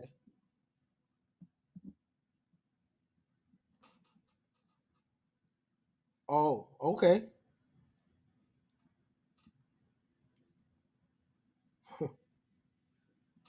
By the way, we're talking about Oklahoma, and y'all love to talk about Black Wall Street. But I gotta tell you that them people weren't black, though. Now, that one is gonna hurt your feelings. They weren't black. Oklahoma was Indian territory. Why are they there? Uh oh. They were not black. the most a mixture, but they was heavy on the original Americans. Many of them there because of the Trail of Tears. They were not black. You're actually, if you consider yourself African, you are actually claiming other people's history. Those people are Americans. Uh-oh. Black Wall Street, Black Wall Street, Black Wall. They ain't black though.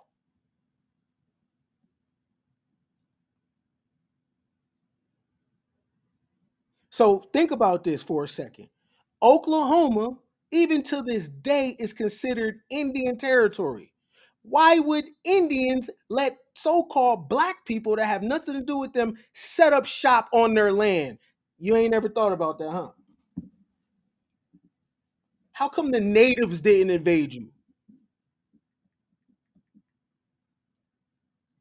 How come you were invaded by their warriors? You setting up shop on their land. You ain't paying no taxes neither. Do you know why? Because they were the natives. To this day, Oklahoma is Indian territory. Right now.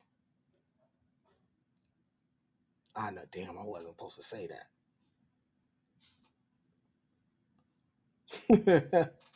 I wasn't supposed to say that. I wasn't supposed to say that. You claiming other people's history. If you consider yourself black, which has no nationality, no flag, which when we've read based on classification was everything negative. If you are saying you're black, those people on Black Wall Street can't be your people. Those are people that had a nationality and they were American first.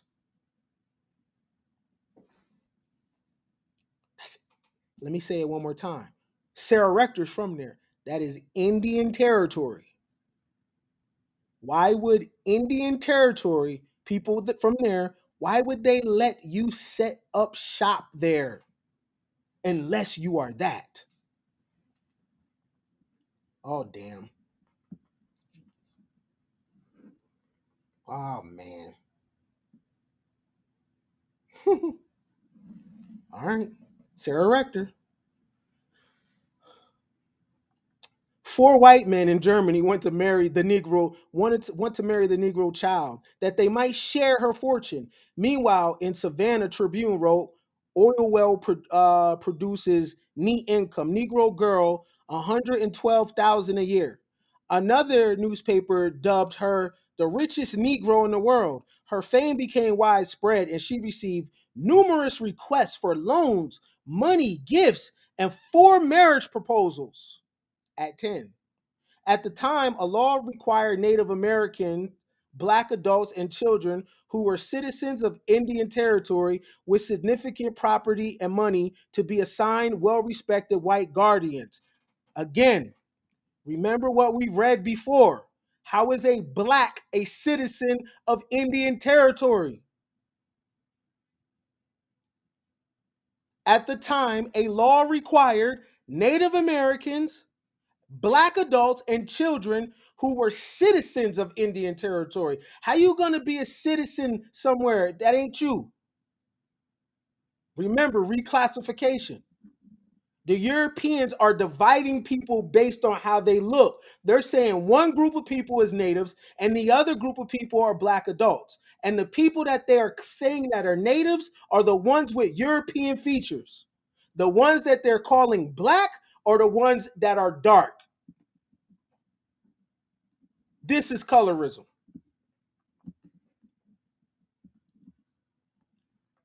This is colorism. Remember what we read, even on the census as late as in 1980.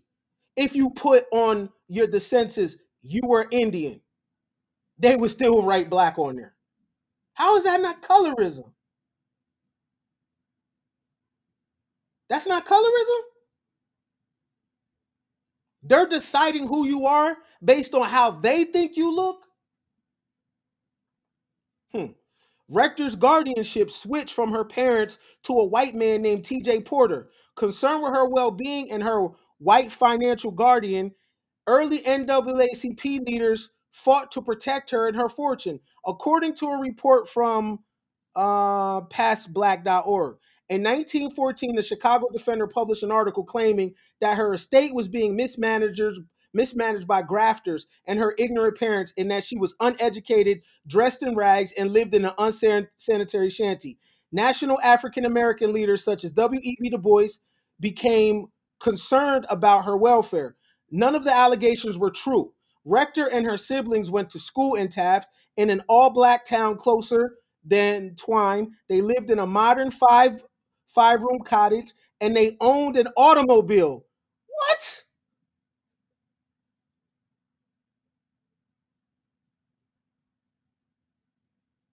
You been having shit. That same year, Rector enrolled in the Children's House, a boarding school for teenagers at Tuskegee Institute in Alabama. By the time she turned 18, Rector's worth was worth an estimated 1 million, or about 11 million today. She also owns stocks and bonds, a boarding house, a bakery, a restaurant in Muskogee, Oklahoma, and 2,000 acres of land. Stop letting these people lie to us about America.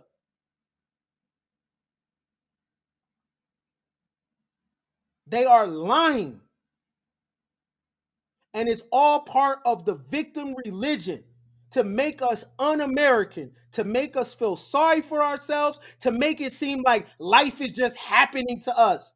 Man, listen, it's the best of times and worst of times. That's the game. Some days you go through it. Some days you balling. Some days your family go through dark periods of time. Sometimes y'all up. But the victim narrative of these Negro preachers, pastors, rappers, social media people, the victim narrative is what we have bought in to make you hate your own country.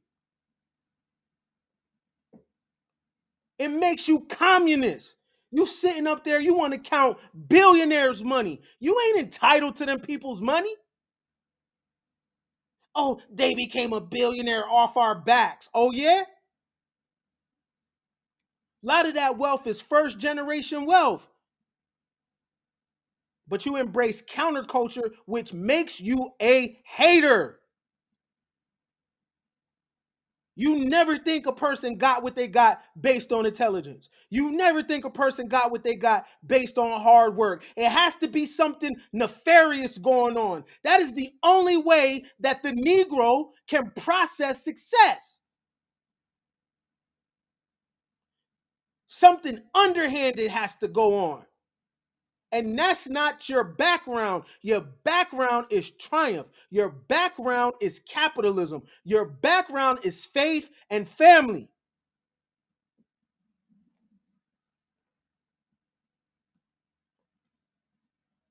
She also owned stocks and bonds and a boarding house, a bakery, a restaurant in Muskogee, Oklahoma, and 2,000 acres of land.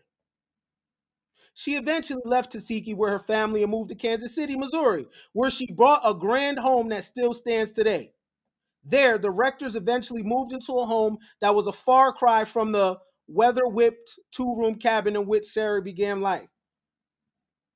This home place was a stately stone house. It became known as the Rector Mansion. What?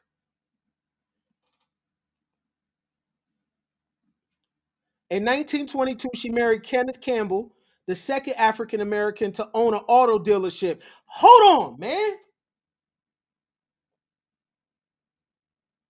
This is 1922.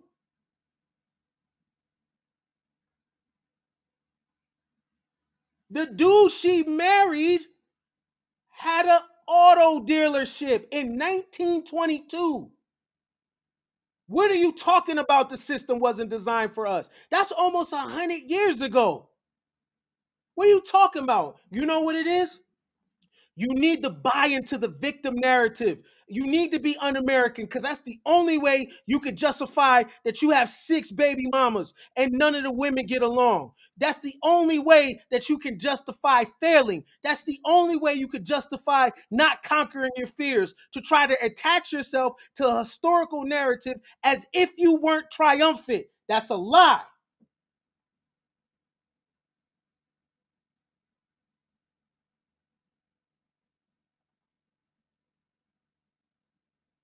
A straight up lie.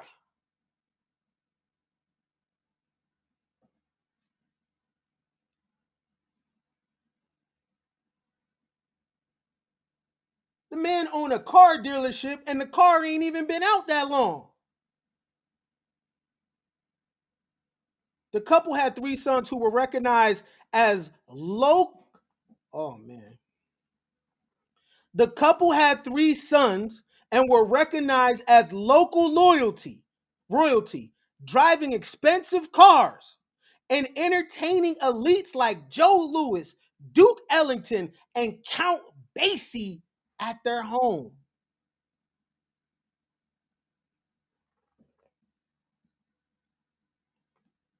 They divorced in 1930 and Rector remarried in 1934.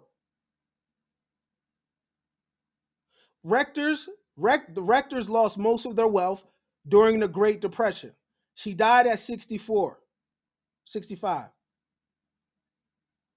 She only had some working oil wells and real estate holdings. That's not a victim. Mad people lost their money during the Great Depression. But look at it. She only had some working oil wells and real estate holdings when she died. Only, only true Americans. Press 1 for Salem Poor. Press 1 for Sarah Rector. Patriotic Americans. Do you think they want to tear down the system? Do you know why they was getting pushback? They got pushback from Europeans that came to America and seen these people living it up.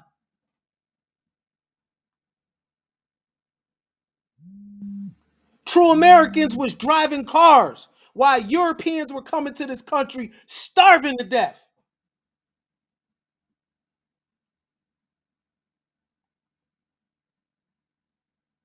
Salem Poor is an enlisting in the military while Europeans are coming to this country being anarchists.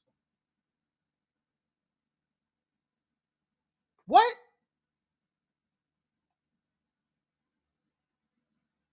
Why do you think so-called white people have always had access to wealth? Why do y'all think that?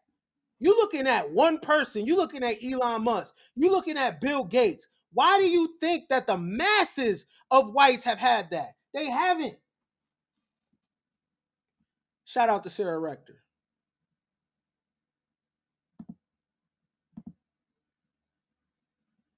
Y'all swear to God that whites be balling, right? You ever read this book? It's by Nancy Eisenberg. It's called White Trash: The 400-year history untold of the 400-year untold history of class in America. Y'all swear to God that whites, man, you crazy? Have you ever drove across America to see the real world? Why do you think Trump had so many support? Who was he speaking to? He was speaking to the whites in America that have been forgotten about by their bourgeoisie class, those that live in Appalachia, those that live in Youngstown, Ohio. The American dream does not work for them. You're bugging. Y'all have a lust for whiteness. White trash. Y'all see pale skin and you was associated with success. Huh? I just showed you the Pinkerton detective agency, how they was opening fire on white males for worker rights. The Negro was prospering at that time. Where does the term redneck come from again? It comes from the redneck army in West Virginia. Why? Because they were starving because of worker rights. But guess what? After Reconstruction, something happens. Class, where even though they were poor, the elite Europeans put it in their mind that at least they ain't black, even though y'all been balling more than them. Some of y'all families are better than them, but you'll still talk about how they have privilege. You low self-esteem niggas. You think they got privilege? How you believe in God and then you say someone else got privilege? How are you the child of the Most High, but you'll say another group of people got privilege? That is just un-American of you. You think the Jews got privilege. You think they're the chosen people. You think the Anglo-Saxon descendants got privilege. What do you got then? White trash. That's why Ken Billions walk with his head high. That's why Ken Billions don't care if you call me a coon, me an agent. I've never been on child support. I never left a woman with a kid. And now that I'm living my true American self, I'm unstoppable. Coon agent? What? I don't associate with that pro-black rhetoric. I'm an American. Back to Africa, I'm going to Brazil. FOH. Nobody's skin tone is better. I don't give a damn if I got two nickels to rub together. I'm never saying somebody got privilege over me. Privilege to do what? To do what? Yeah, right. Negro pastors don't affect me. I'm rocking with Salem Poor. I'm going to die about this American shit. This is where I'm from. I'm going to die about that.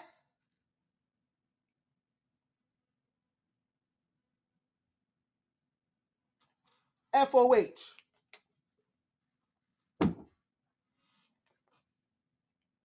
Y'all can have low self-esteem. I'm not.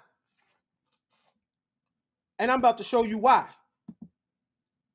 Y'all come with the wrong receipts. Y'all come with screenshots of people you used to be friends with. So you want to tell their business. That's un-American. You want to come with screenshots of gossip. I'm going to show you screenshots of prosperous people that look like you.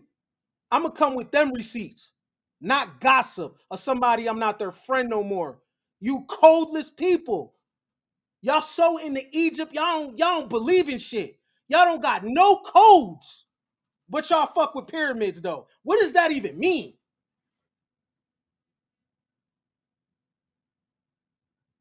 Fuck a debate. What does that mean?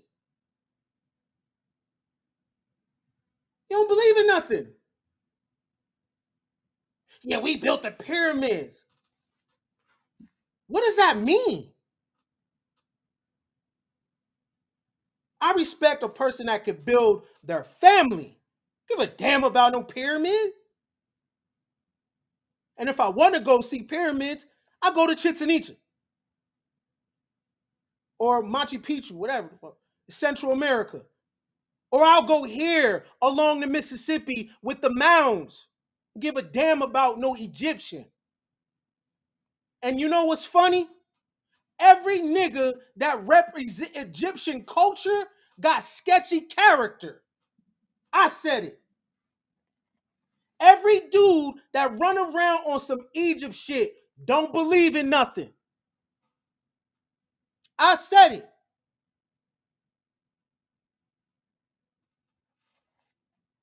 Straight up. All the Egyptians, everybody that believe in Kemet and don't got no character. Straight up.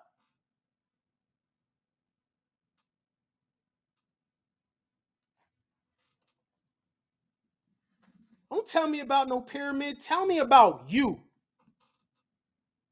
Yeah, because you know, nah, man. Tell me about you. How your family doing? All that. You way 8,000 years ago, 8,000 miles away.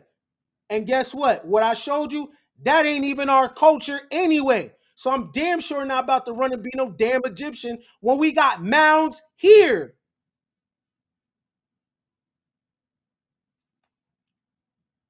But let me keep cooking though.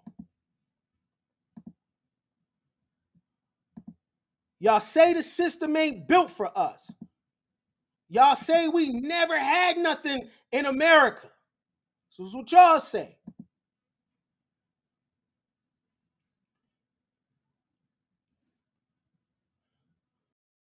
Not even gonna read that.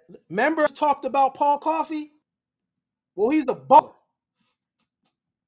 Remember, he was considered Americans. He was considered American. Y'all remember that, right? Now let me put some names in your life you might not have heard. Paul Coffey was a prejudiced sea captain, an entrepreneur. Stop right there.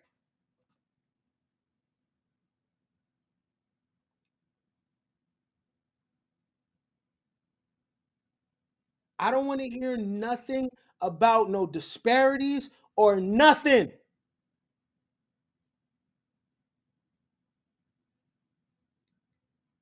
Activate your entrepreneurship.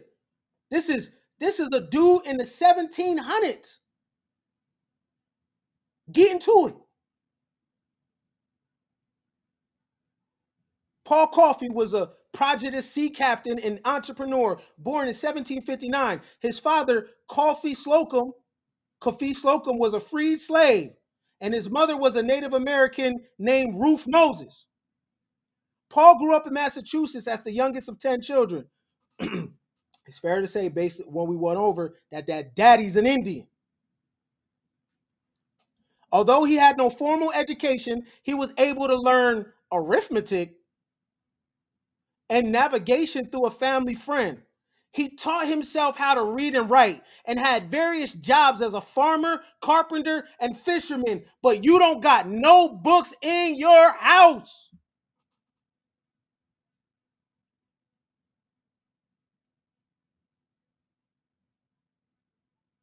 Man taught himself how to read, how to write. I don't want to hear nothing. Nothing. In 1776, his hard work earned him enough money to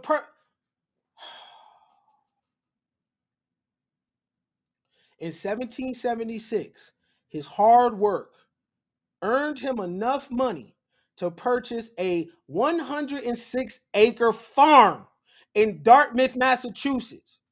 Coffey managed to build a lucrative shipping business and establish the first racially integrated school in Westport, Massachusetts. The date is 1776.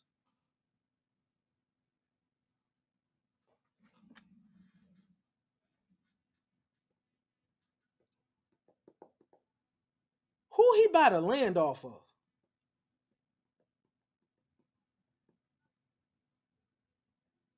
Somebody lying, man.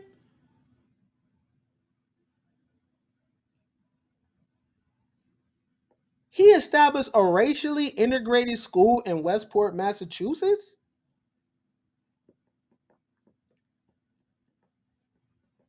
Remember, the brain cannot differentiate what's real and what's fake. So all this oppression that we talking about, we're judging it based on not having a perfect life. Oh, let me tell you, one time when I was 18, somebody didn't like me. That's what you're judging this off of? What?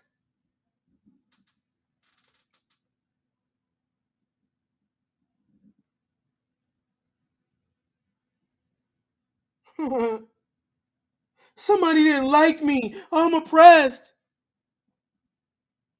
You've been taught that if your life ain't perfect, then you're going through it. You ain't made of the right stuff. You ain't made of the right ingredients because you've been taught to think un-American. Americans build. Americans are tough as nails. Americans go through the trials and tribulation and keep on ticking and keep on pushing. Americans make the impossible look easy. But those that represent counterculture, the moment the wind blows, you give up.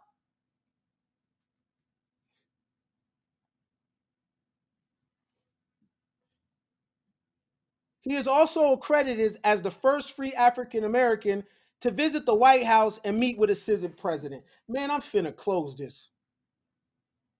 I'm about to get out of here, man.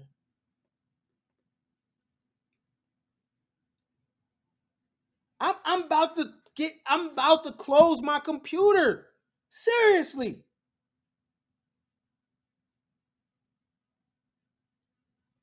Who the hell is this man that he can go sit down with the president?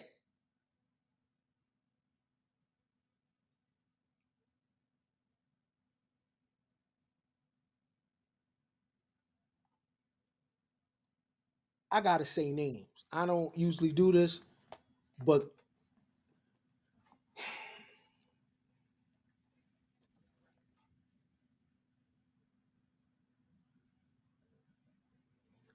Umar Johnson is haram.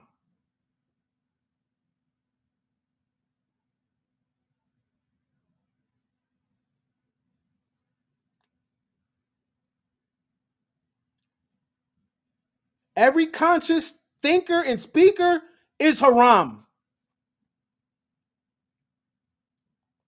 Anybody that's taking us away from Americanism is haram. Non-cipher, yo.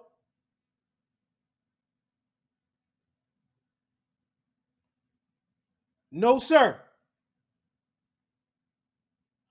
Anybody spitting social justice to us? No, ma'am. No, sir.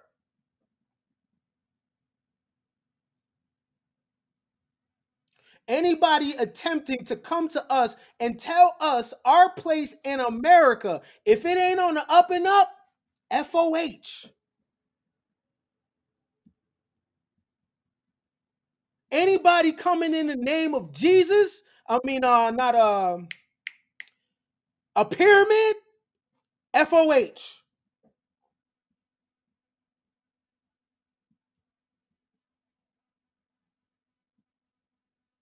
If you coming trying to connect us to pyramids 8,000 miles away, FOH.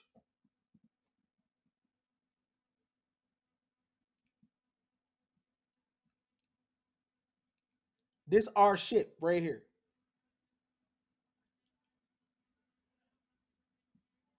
Kufi was politically active and sought to establish a prosperous colony for black people to return into Africa. Kufi died in 1817 and left behind an estate with an estimated value of 20,000, which today equates to roughly 500,000. Mind you, this man was born in 1759.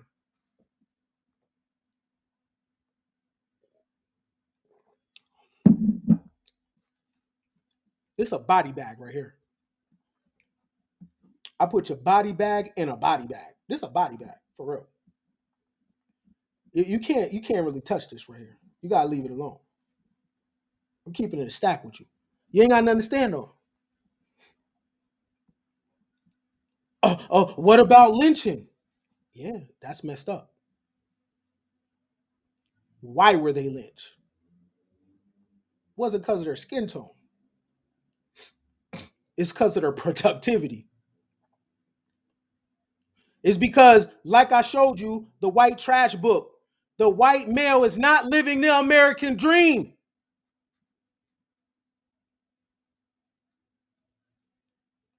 They have been tricked like you've been tricked. They have been told they are something that they are not. They have been told, well, at least I ain't black. That was the way that the 1% could stay in power because the Anglo-Saxon male does the dirty work of the 1%. And the dirty work was trying to keep you in line to make them think that they were the chosen and they are the original Americans. Well, if that's the case, how come when they come here, they starve to death? Meanwhile, You the one with the hammer in your hand. Meanwhile, you're the blacksmith, the locksmith, the banker. Come on now.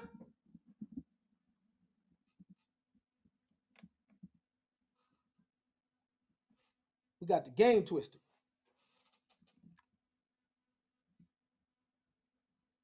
Oh, oh, Mr. Anthony Johnson.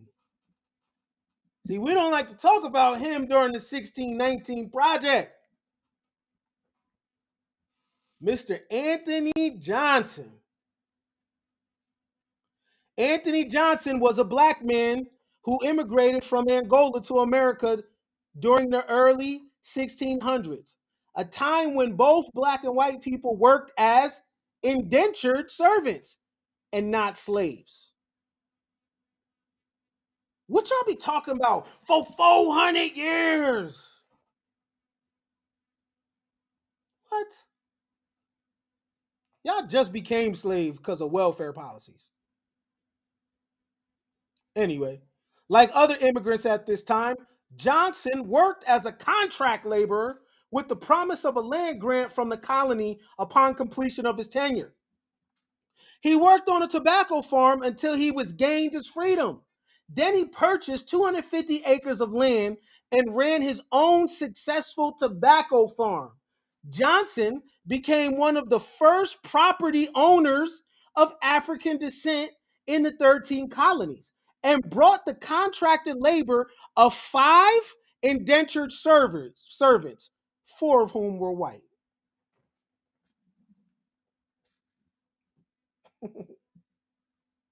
Hold on, man. Hold on for a second.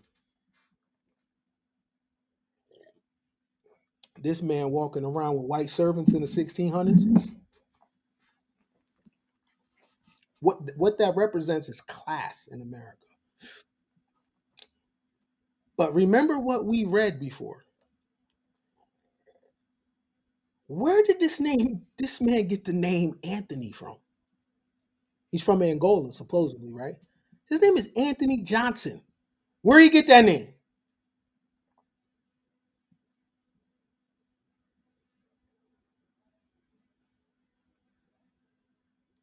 Where did he get the name Anthony Johnson from? He's from Angola. He's part of the first people that are working as indentured servants. You think they renamed him on the boat? You think so?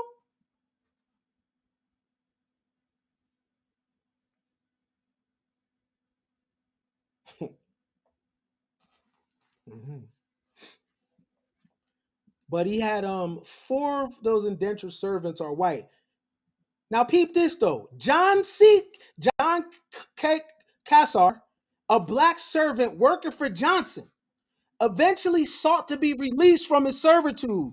But after a court ruled his tenure as permanent, Johnson legally became the first slave owner. This was the first case in which a servant was sentenced to permanent servitude without having committed a crime. Unfortunately, this set a precedent that paved the way for the proliferation of legalized slavery. Hold on for a second.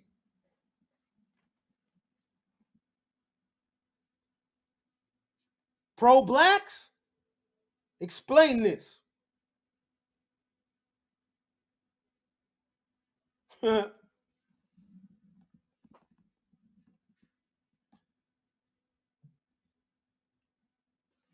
So, Anthony Johnson was an indentured servant from Angola, supposedly, got his freedom, bought 250 acres of land. What does he do? Has a tobacco farm. What does he do from there? Has indentured servants, 4 of them were white. Then he goes a step further, though. One of his servants, John Caesar, wanted to be released from servitude. But the court, the same place that y'all say doesn't represent us, The same place that y'all scared to go, the same place y'all say is racist, the court ruled in Johnson's favor that John Kasar was legally bound to him forever. The first slave owner in America is Anthony Johnson. Legal slave owner.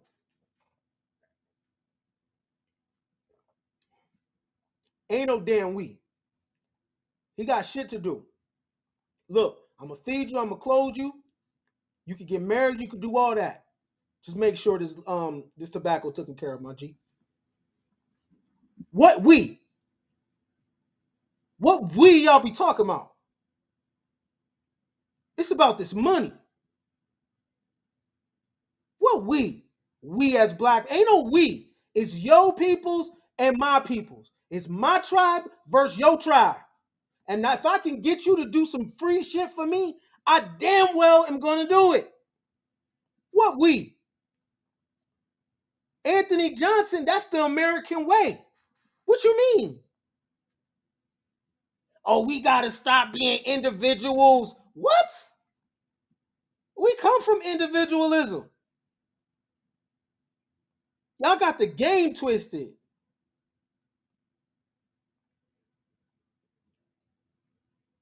Just in case you missed it, this was the first case in which a servant was sentenced to permanent servitude without having committed a crime.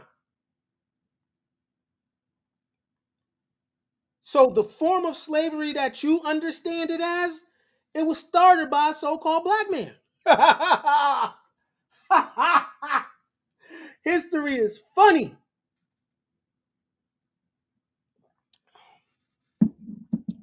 Yeah, buddy. John was like, yeah, bro. I work my time. I'm time. Anthony, like, where you going? Anthony, like, hey, where you going, fam? No, hey, come here. Let me holler at you. That's 14 bricks. Who hit you off? Eh? Hey, my man, go. Where you going? Where you going? Nah. Nah. Where you going, my nigga? John, like, I'm free. What you mean? Anthony, like, nah, my G. It don't work like that. Do you know why he was able to do that? It's because he did not see that individual as his own damn kind. He didn't look at his skin tone and say, brother. He like, man, listen, I don't know you. Now I'm gonna feed you, I'm gonna clothe you. Get this job done. You look at a person that was born and their skin is brown and be like, what's up, bro? What's up, sis? Man, he gonna smoke your ass. Because you want to be liked. It's tribe versus tribe. Unless we become one nation, combine your tribe with my tribe. Then we draw up constitutions and create rules that's going to govern each other. So now when I go to war, you going to go to war with me. And when you go to war, I'm going to go to war with you. And then we made our children together. And the nation expands. But now it becomes our nation versus that nation. Then we might absorb with that other nation and we'll draw up a new constitution. And that's how you create empire. But empire is not created from, oh, I'm black, man, that don't exist. So just to clarify, the first legal slave owner in America, as we understand, is a so-called black man named Anthony Johnson from Angola. Let me remix that. His real name is Anthony. He did not get that name from nowhere else.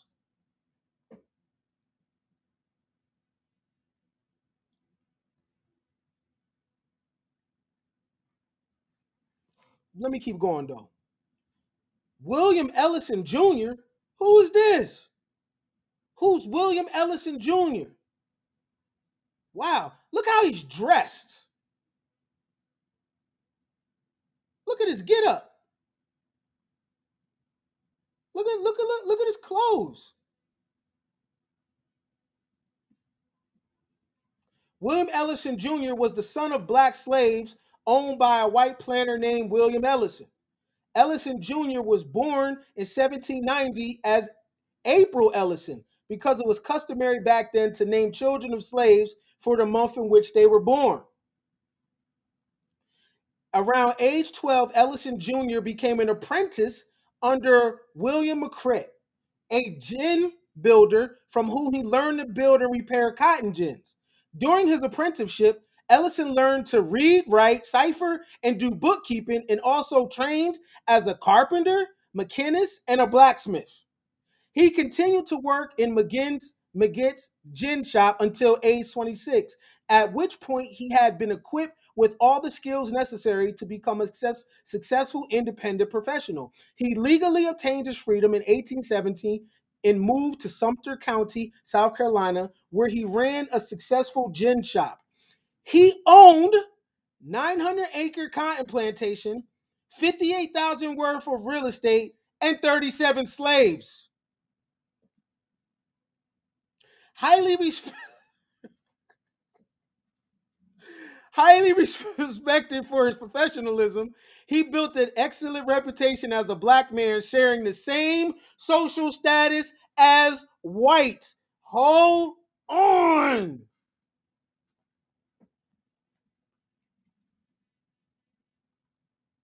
Now, Anthony Johnson owns some people and William Allen. What that tell you? What does that tell you? Then this kumbaya shit that these niggas is talking about is counterculture.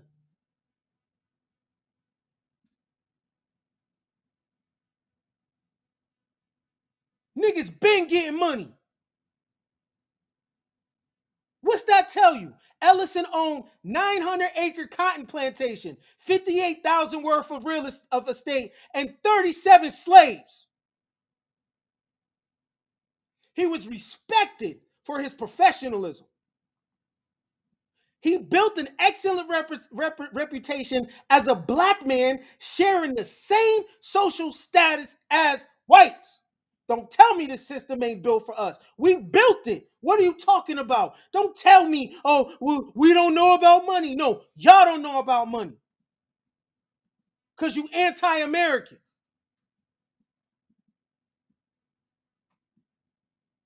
Let's come together. For what? For what? I ain't trying to be in the crib sweaty with you niggas. What are we gonna do when we're all in the house together? Eventually, we gonna start scrapping, especially if we get to drinking. What are we supposed to do? Y'all never say come together and do what? I don't want to hang with you niggas. To do what? Only thing we gonna do, everybody gonna be on their phone.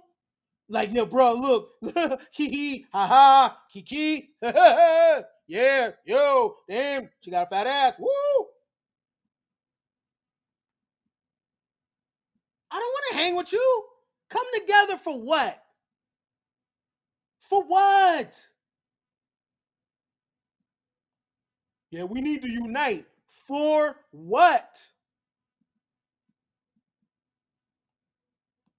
Why? Everybody in the crib sweaty. Man, for what, man?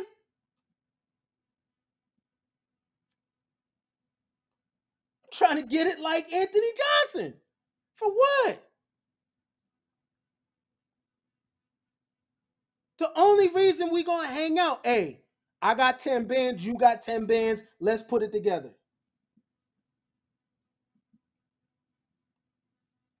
I got 10, you got 10. Let's put the 10 together. Or else, why, man?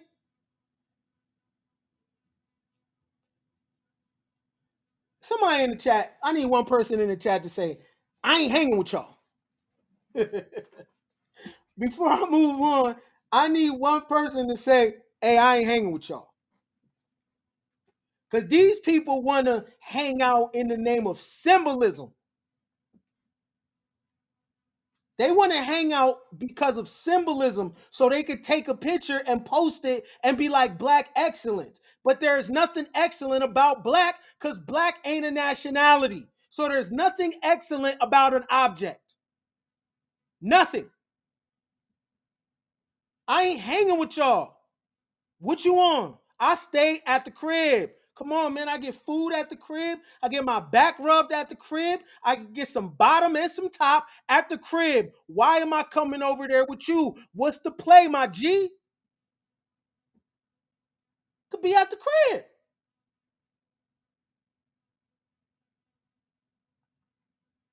And as I get older, it ain't that easy to just get up and go no more. I gotta be motivated. What time, fool? Man, shit. Ah, damn, man, shit. Getting older. Can't just bounce up like I used to. Man, what I'm coming over here for?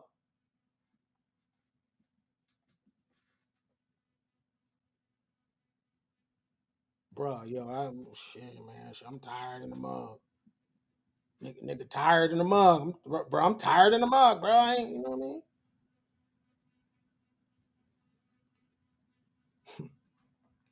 Two people I just showed you own slaves. Why? Because they don't have that collectivism ideal that you have. That is part of counterculture. And it got communist roots to it too. All you got to look at is Chairman Mao and the Great Leap Forward. You really think you're one group of people? No, you're not, though.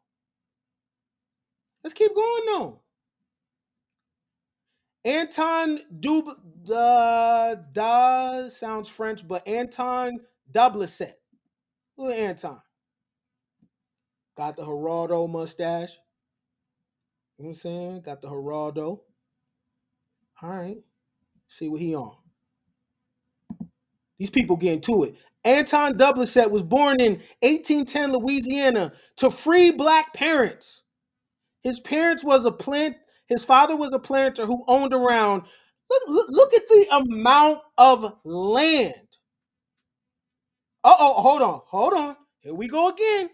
Anton Doublecet was born in 1810, Louisiana, to free black parents. His father was a planter who owned around 406 acres of land and 70 slaves.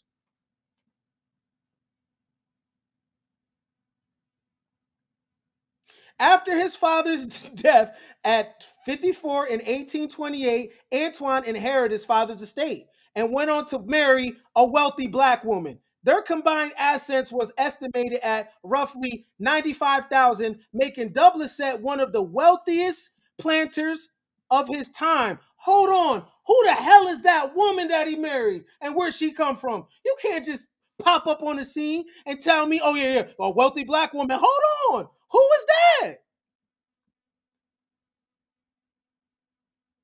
Oh, man, what's going on here? Because I'm peeling back the layers of history and I don't see no, I see a bunch of balling going on. Hold on for a second. I need to check my bank account because whatever is in there ain't no excuse. Because I know if I put this de facto black shit down, I can make more money.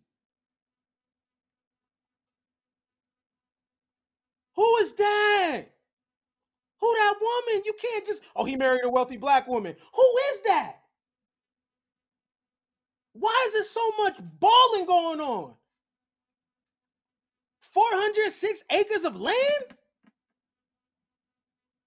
Of course they created the KKK. Why? You thought it was because of your skin tone. No. They created the KKK because of all the balling. It's too much damn balling.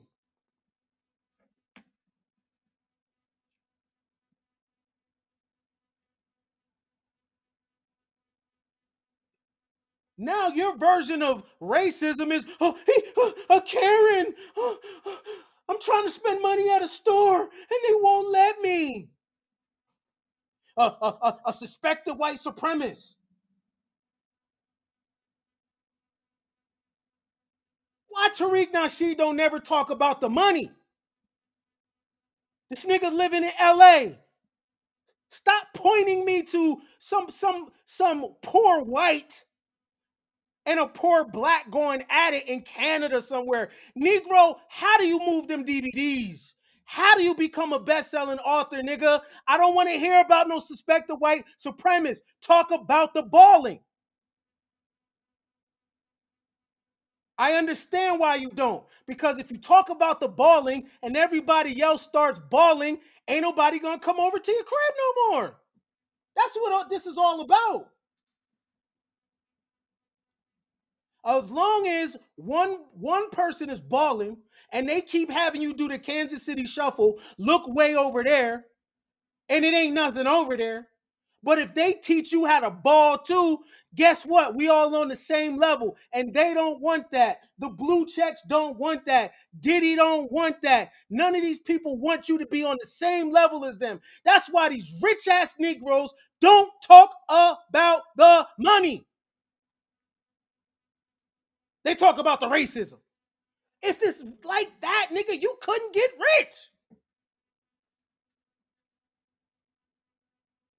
You know, we as black people in America, man, you calling a bad day racist?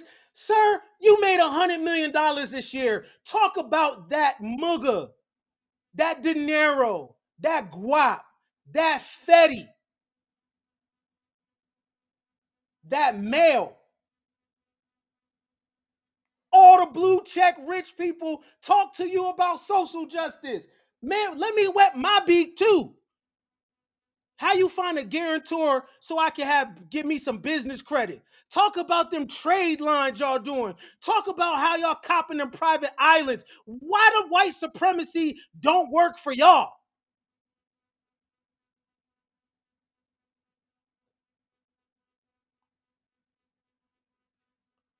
Talk about the change, man.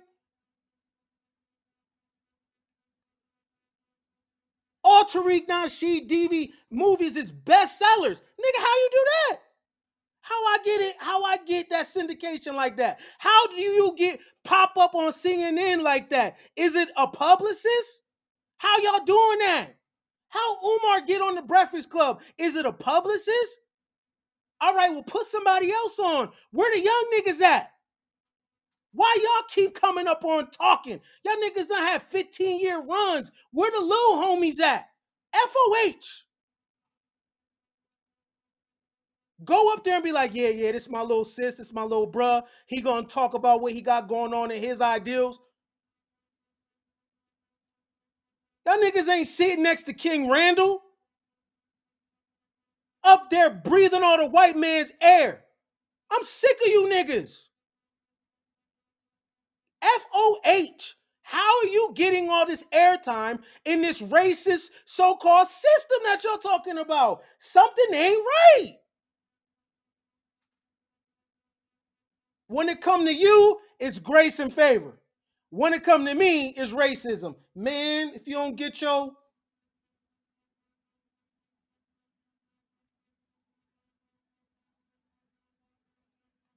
breathing all this good white man's air.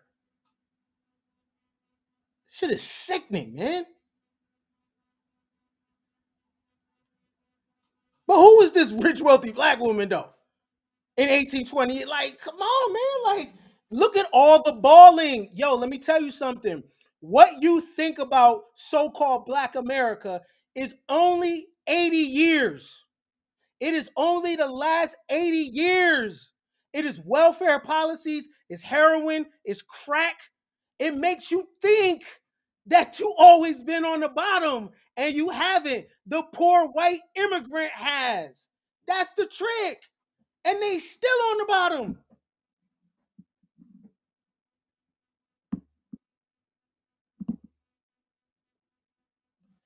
In the aftermath of the Civil War, the Southern plantation industry suffered greatly and probably contributed to Dove Chalette's pivot into politics. In 1868, he was elected state treasurer of Louisiana.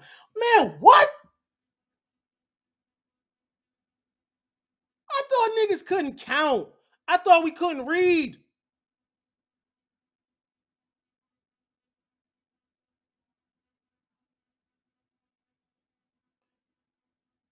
In 1868, he was elected the state treasurer. In 1868. This is only 3 years after the Emancipation Proclamation, I believe, when it really cracked off, where he faced the hardy task of rectifying Louisiana's financial insolvency. What? Who is the true Americans? These are lies they've been telling me. Niggas in the treasury, all in the videos, dancing. Wealthy black women getting married. Sarah Rector running around in expensive cars. All this balling, man. All this balling. This show is a. Hey, somebody in the chat. Somebody in the chat say, man, it's a lot of balling going on.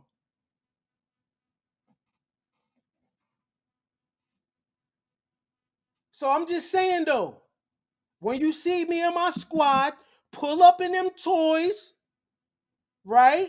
Skin on amazing, hair wavy, women looking good, we eating right, kids is right, report cards is right. I don't want to hear material things. It ain't nothing. Fuck out of here. I'm following my ancient mothers and fathers. I don't want to hear nothing when we balling. You understand me? Don't come to me talking about, yeah, but what are you doing for the people? I'm like, man, my people's here. My people's with me. The only thing you could ask is, man, how can you get down? But my people is with me. My people is in my phone. Who you? Who is you? You wasn't with us shooting in the gym. You ain't hit that cash app. You ain't share nothing. Who is you? That's the American way. When I'm looking at this history, that's where we come from. Nothing but balling. Anybody talking anti-money, nigga, that's the devil. Straight up. A feast is made for laughter, wine maketh you merry, but money answers all things. That's our culture. Somebody say in the chat, it's a whole lot of balling going on. Straight up. It's a whole lot of balling. These niggas owning slaves. These niggas building what got hella land. What? And they trying to train us to be anti-capitalist though? And y'all hanging out with people that want to tear the system down? Why are we tearing a system down that we ball out in based on it? This is not my opinion. We ball out. Look what it says. His father was a planter who owned 406 acres of land and 70 slaves. Anton inherited his father's estate and went on to marry a wealthy black woman. Their combined assets was an estimated $95,000, making him one of the wealthiest planters at his time. Then what he go do? Become the treasurer of Louisiana.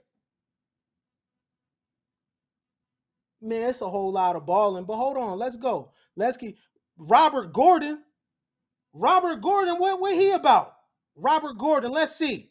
Robert Gordon was a former slave who bought his freedom in 1846. Another former slave that bought his freedom. Listen to this though. He went into a business as a coal dealer in 1847, investing $15,000. Man, what the fuck is going on here? What? It's people that don't got 15 racks right now. It don't say 15,000 in today's money. It says 15,000. It don't say in today's money, y'all. It says 15,000 back then. Hold on, man. Y'all taught me that the system wasn't designed for me. Y'all taught me that capitalism was, man, y'all some goofies.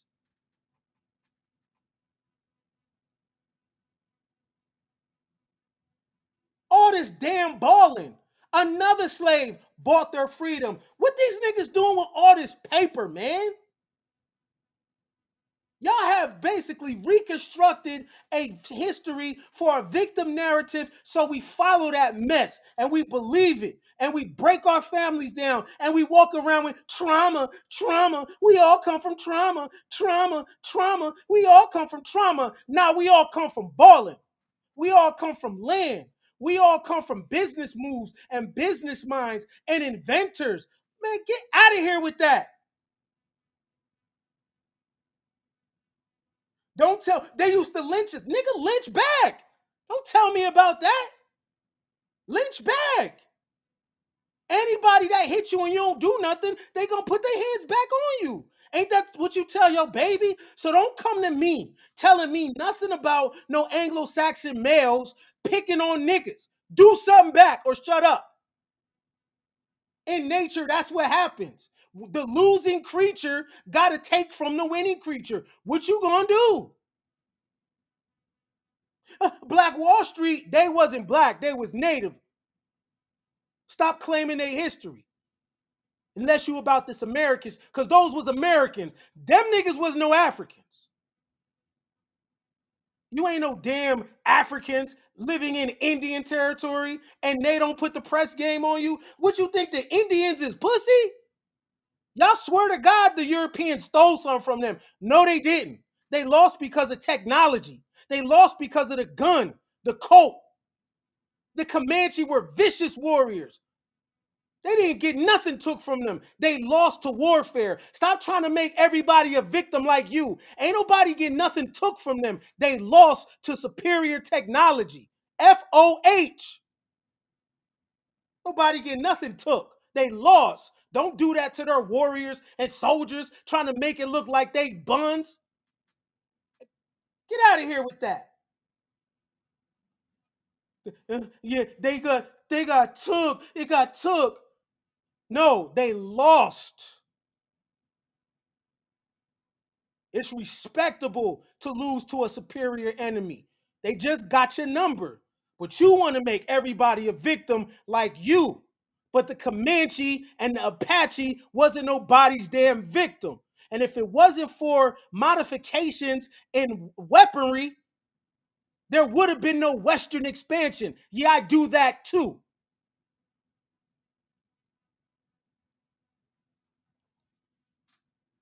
You think the when Lois and Clark was traveling west trying to find a route from the East Coast to the West Coast, you think when they was traveling west all through Montana and Oregon country, you think the people that they was finding was buns? You think they was scared? Yeah, I do that too.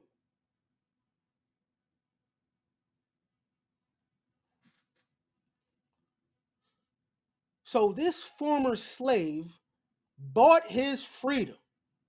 Another slave that bought their freedom. He went into business as a coal dealer.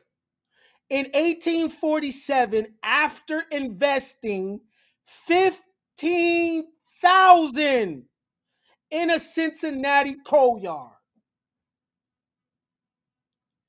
he was met with aggressive opposition from white coal dealers who attempted to run Gordon out of business by slashing their prices. What did he do though? What did he do? Did he cry racism?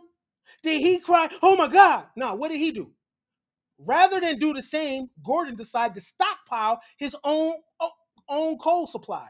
Then he hired biracial men who could pass as white to buy up the cheaper coal from his competitors. When freezing weather prevented suppliers from using the waterways to deliver new coal, the coal reserves of Gordon's competitors dwindled while his thrived. This shrewd business tactic allowed Robert Gordon to win the Coal War and earn him respect among the white coal dealers. FOH with your victim shit. He didn't cry. He stood the task. He competed in business and put them niggas out of business.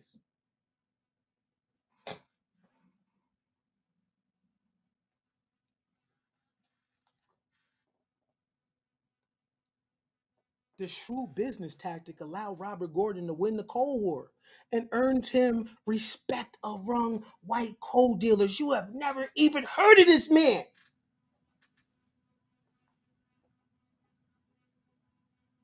There's a reason for that. Because if you hear about these people, it's going to make you audit your life, and you're going to have to come to terms with you ain't doing enough. You ain't grinding enough. You ain't as tough as nails. You a crybaby. You a victim. What trauma? Just like if it's hella money in circulation, the money ain't worth nothing. If we all come together, we got trauma, we got trauma, we got trauma, trauma, trauma, trauma, trauma, trauma, trauma, trauma, trauma. If we all say that we got trauma, then it don't mean anything. And it's just the day-to-day life.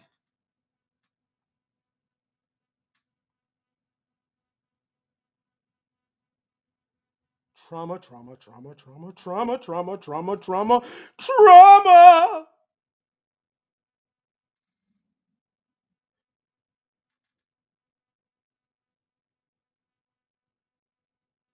Post-traumatic slave stress. Trauma, trauma, trauma, trauma, trauma. Some of y'all tenors, some of y'all altos, some of y'all sopranos, tenors be like, trauma, trauma, trauma, trauma, trauma, trauma, trauma. Altos be like, trauma, trauma, trauma, trauma, trauma, trauma, trauma. Sopranos be like, trauma, trauma, trauma. You know, if you're from the South, then you get real church with it. Trauma.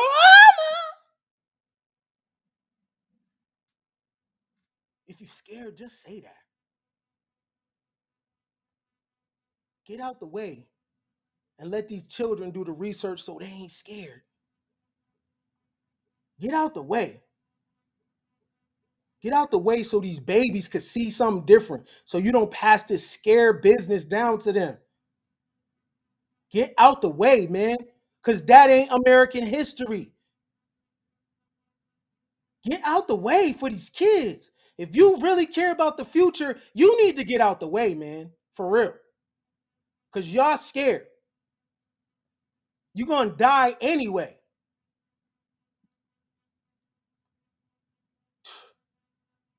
Now, these couple names that I see, that I'm mentioning, mind you, the years that this is in, look at what they're doing. And you got access to the internet. Come on, man. Come on now. Let's keep going. There's more. Samuel T. Wilcox. Let's learn about Mr. Sam. Samuel T. Wilcox was a highly successful businessman in Cincinnati. He went into business as a grocer. Look at the year, 1850, establishing a high-end grocery store of a scale never before seen in America. Man, I can't. This is hard for me to sit in my seat. You know what this feel like? This feel like one of them good ass Blue Dolphin X pills. I can't sit in the seat. I get to sweating. Woo! That's what it feel like. All this information, all this balling. I just feel myself changing just on the spot. Is man. Samuel Wilcox was a highly successful businessman in Cincinnati. What else? He went into business as a grocer in 1850, establishing a high-end grocery store of a scale never seen before in America. Come on, man. What's the Joe Biden? Come on, man. Come on, man. Oh, but we not used to owning nothing. Y'all niggas under that new slavery. See, I'm following my ancient mothers and fathers, real Americans. Real Americans get into this mugger defying the odds, man. Look, peep this. He only sold premium quality goods, such as ham, dried fruit, sugar, soaps. His customers base was largely affluent, upper crust members of society. He started business with 25,000 and made 100,000 to 140,000 in annual sales. Which equates to around 4.2 million in today's money.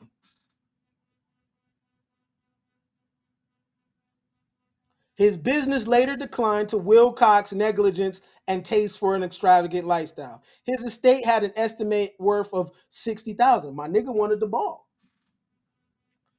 Balling, that's the opposite. That's the other side of it. But he got it though. He was only selling high end shit, high end foods to people that can afford it. So there's to tell you, right? That's to tell you that when it comes to class and taste, we come from it. So you are not wrong, baby girl, homeboy, for having a standard in your business. You are not wrong. You don't got to make everything for the poor. You don't got to do everything for the poor. Like Michael Jordan said, man, Republican buy sneakers too. Don't let nobody guilt you into lowering your taste, but you got to show and prove. You got to make sure the product is A1. You got to make sure that you come correct. But don't let nobody guilt you and shame you as if, oh man, come on, man, you know how it is. I don't though. But I don't though. But I don't though. What does that mean? Yeah, I come from the projects.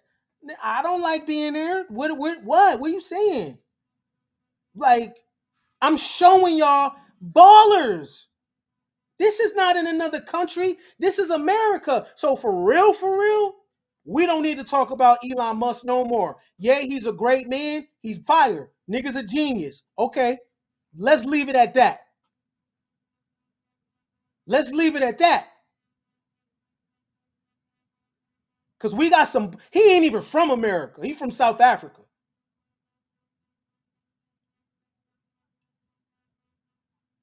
He great. We great too, though. Let's keep going, man. I got more. William Alexander Leidesdorf Jr. Oh, my man. He got his beard. You know what I'm saying? Look at his eyebrows. That's not an African. Look at how he looks. Look at the mustache. Look at the eyebrows. He ain't African. He's not. He's from here. But they're going to call him a black man. William Alexander Leidesdorf Jr. was a mixed race man who rose to great distinction. His father was a Danish sugar planter, and his mother was American of Spanish and African descent. What makes her an American? That's what I'm saying. You mean Indian? In 1841, Leinsdorf Jr. arrived in California via a 106-ton schooner called Julia Ann. He set about establishing numerous business ventures, including a successful shipyard, a lumber yard, and a ship chandlery shop. He served as treasurer in San Francisco and built the city's first hotel. Hold on. Another nigga is a treasurer. Do y'all know what the treasurer does? You're responsible for the books for the city and the state. This is not no punk ass positions. This is the second one that I'm showing you like this. He built San Francisco's first hotel.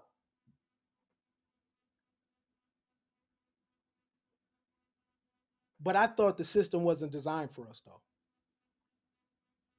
Hold on. Let me tickle your fancy. Leinsdorf is regarded as the first black millionaire of a millionaire in America of black descent. In 1856, his estate was valued at 1.4 million, which is the equivalent to over 20 million today.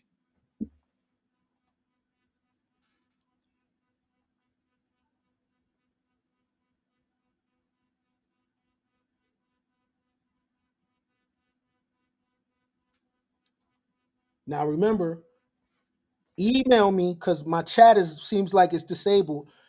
If you want that documentation that we read in the beginning, because remember, they classify anything non-white as black.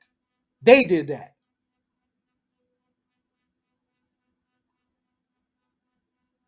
People of American descent have mad different features, but they classify everything as a Negro.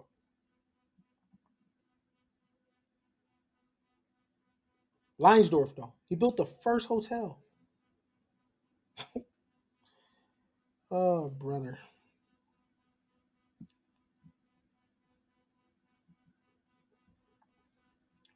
James 14. Look at James. Sideburns. You know what I'm saying? Got them eyebrows. Pay attention to the eyebrows. All right? What did James do? James was accomplished Philadelphia born free black man. He was born September 1766 and joined the Continental Navy at 15. He survived capture by the British when they seized the Royal Louis, a vessel on which he was a crewman. After that ordeal, he was undertook an apprenticeship as a sailmaker. He invented a sailmaking device that brought him great fortune. By 1830s, his estimated worth was 100,000, which equates roughly to 2.5 million in today's money. 14 became a leader in the black community and advocated for the abolishment of slavery. He refused to do business with slave trade vessels, and he invested his money into anti-slavery initiatives. He also helped to enlist 2,500 black voters to defend Philadelphia during the war of 1812. So you see more people fighting for America. Why do you think so-called blacks have always been in the military? They're from here. Of course they are. See, the movies have changed the way we look at history. Go to the old literature, though. It will tell you who is who. See, we seen Glory. We seen Amistad. We seen Roots. Uncle Tom's Cabin, blah, blah, blah.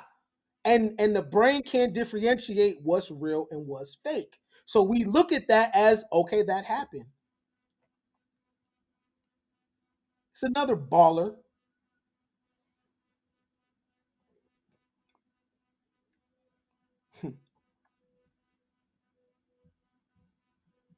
Amanda America Dickerson. No, I'm sorry, Amanda America Dixon. Amanda America Dixon was a biracial woman who became one of the wealthiest African American women in 19th century America. Although she was born into slavery in 1849, Amanda enjoyed a more privileged childhood than other black girls. Her father was a white Georgia plantation owner, and her mother was a slave girl whom he had raped when she was only 12. Um, by the way, I we looked at Sarah Rector, and we seen that the white Germans wanted to marry 10-year-old Sarah Rector, right? It's very interesting how when I hear you divestors talk and you zaddies talk about these zaddies, you never mention their sexual history. That is very interesting to me. These providers and these protectors, really? So Scott Peterson? So John Wayne Gacy? Do I have to go down the serial killer list? See, I really do this shit. Protectors? Really? Really? Scott Peterson was a protector. Really?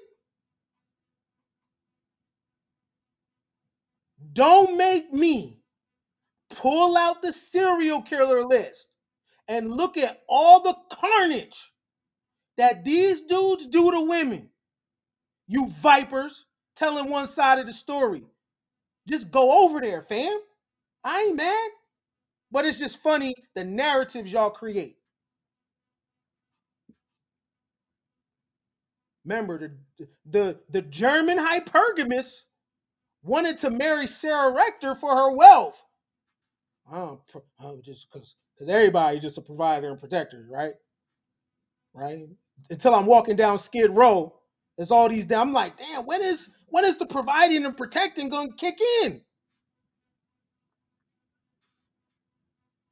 I pulled up to the light the other day and gave a white dude some money, and I chuckled because I'm like, yo, when is the providing and protecting gonna kick in? As I drove off in my Jag, banging that non shit. Hey man, take it easy.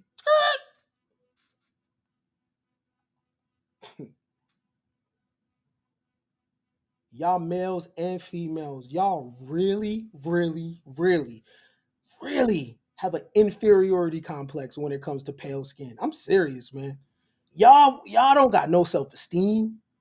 Y'all don't think you could do anything. You really think that other groups of people are popping. That is so funny to me.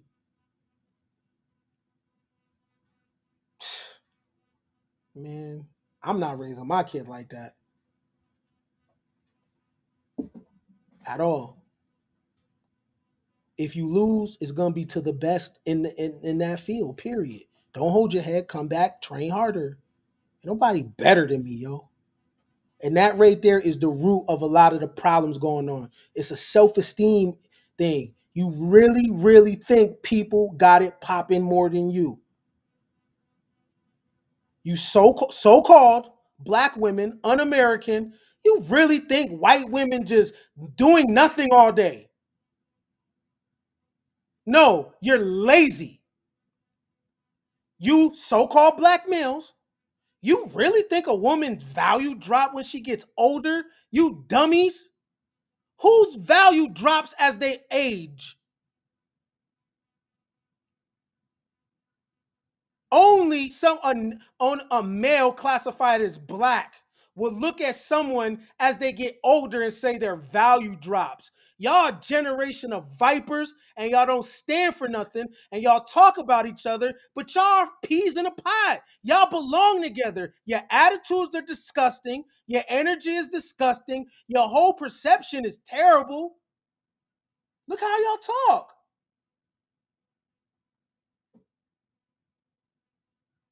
Y'all some nasty people. I'm serious.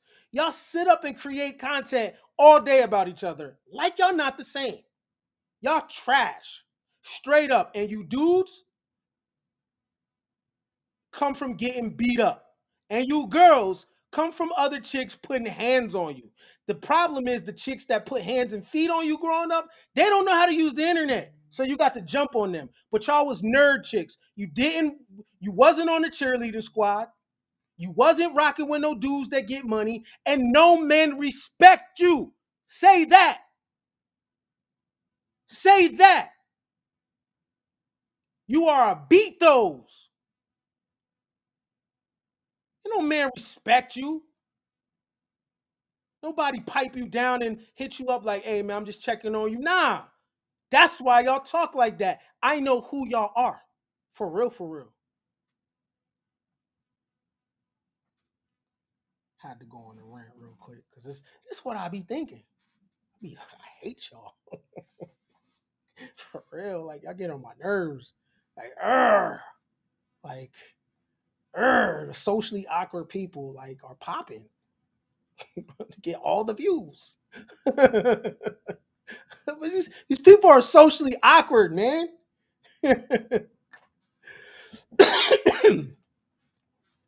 These are not girls or dudes. When you walk into their room, they had articles from the Source magazine hanging up on their wall.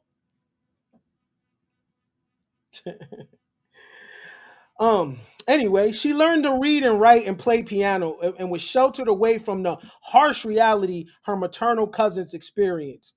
When Amanda's father died in 1885, she was bequeathed with most of his estate, including 17,000 acres, much to the chagrin of her snubbed white relatives. Amanda later Amanda left the plantation and moved into a racially integrated, affluent community in Augusta, Georgia. Mind you, this is the 1800s. And she lived in a racially integrated, affluent community in the South, Augusta, Georgia. She attended Atlanta University, married her white cousin, Charles E. Banks, and later remarried a fellow upper class biracial man named Nathan Toomer.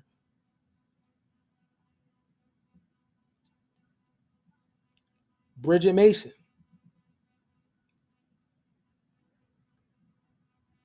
Bridget Mason, aka Biddy, was a black female slave who later gained her freedom thanks to the help of her white son in law, Charles Owens. Bridget birthed three daughters, each of whom was fathered by her slave master, Robert Smith. After converting to Mormonism, Smith and his wife moved to Utah in a wagon, forcing Bridget to follow on foot. Where was she born?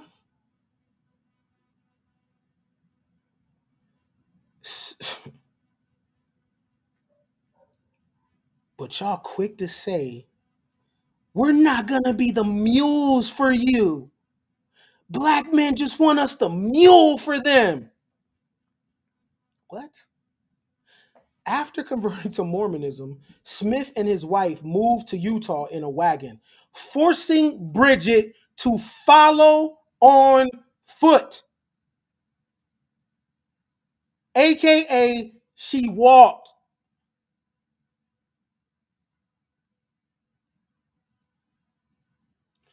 A church leader tried to convince Smith to free his slave, but Smith was unwilling. The church leader did, however, persuade Smith to move to California, which Smith was likely unaware had entered the Union as a free state. Bridget attained her freedom in 1856 and worked as a nurse in Los Angeles. She eventually saved enough money to purchase two estates, making her one of the first black women to own property in Los Angeles. Hold on, man. How much is this property? Now, this is the same woman that had to walk to Utah behind somebody's wagon. But y'all cry because you got to work a damn job. All of y'all are tired.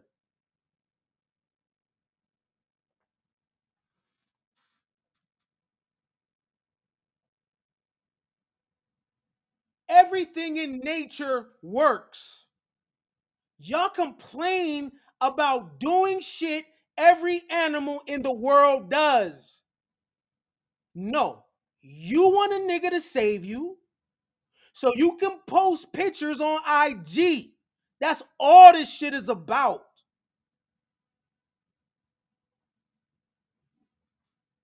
Trash.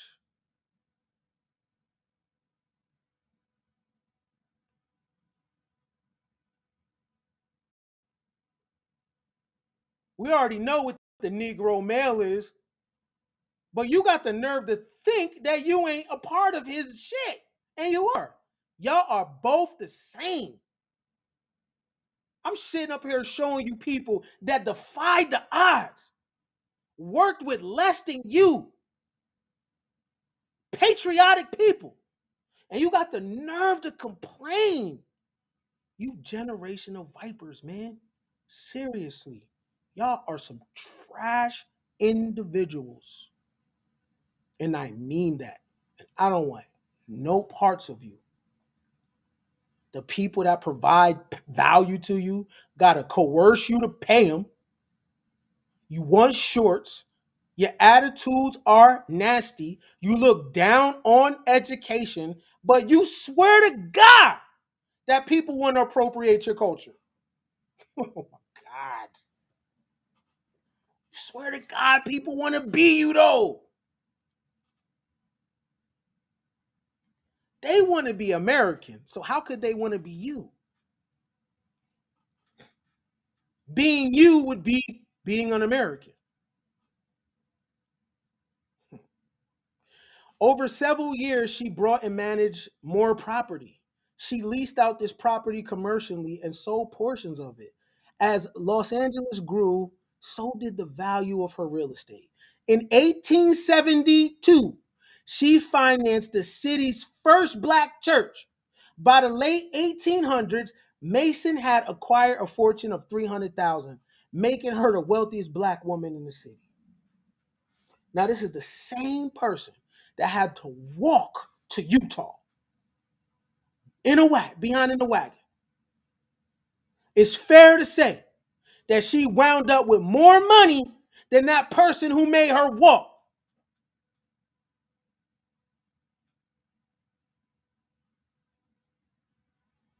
Y'all shop at the wrong spots. That's why your receipt is off. The receipts y'all bring is gossip. The receipts y'all bring is full of hatred. You ain't bringing no real receipts showing the real deal because you don't know none of these people. True Americans.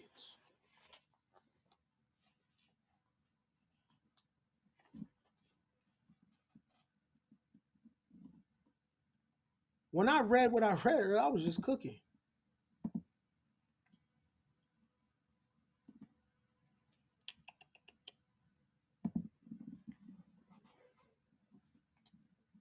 This possibly is a picture of Jeremiah Hamilton. Maybe. He ducked a lot of public notoriety. So maybe this is him, maybe it's not.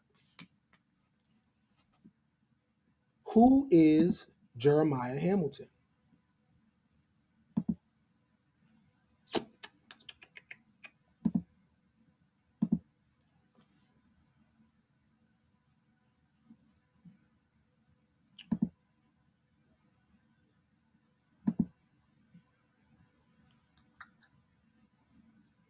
I don't got to go to Egypt.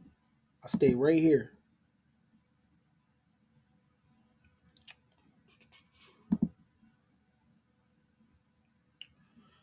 Jeremiah G. Hamilton, sometimes Jerry Hamilton, was a Wall Street broker noted as the only black millionaire in New York.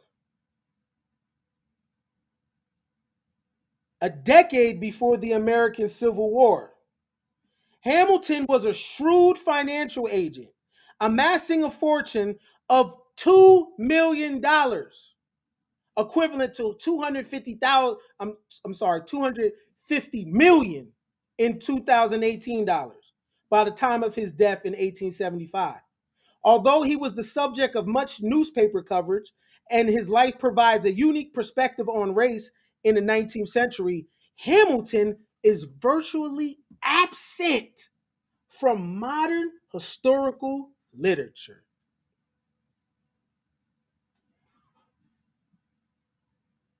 Y'all still think y'all don't come from nothing? Hmm?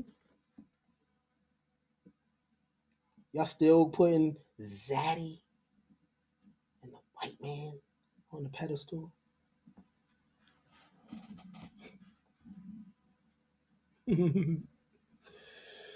Oh, brother. Just to, I just wanted to point his name out because I didn't even get through all my information. I just want to show you something. um, Hamilton, I'm on the third paragraph. Even though whites called him N-word Hamilton, he used about 17 million to buy up a substantial amount of land and property in modern day Astoria, Poughkeepsie.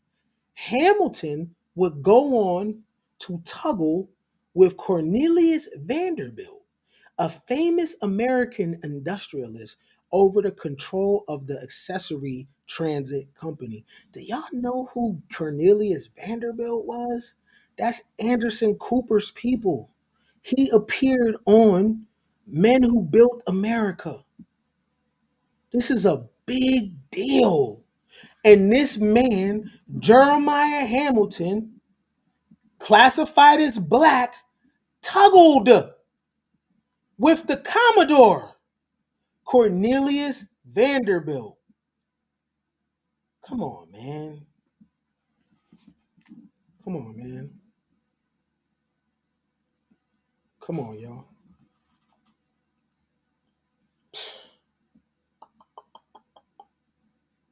I mean,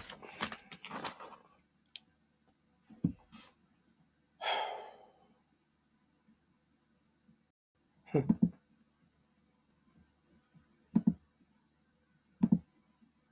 not even gonna be able to get through all my info. Take a quick water break, and I'll be right back. Don't let nobody trick you into thinking that you can't do it.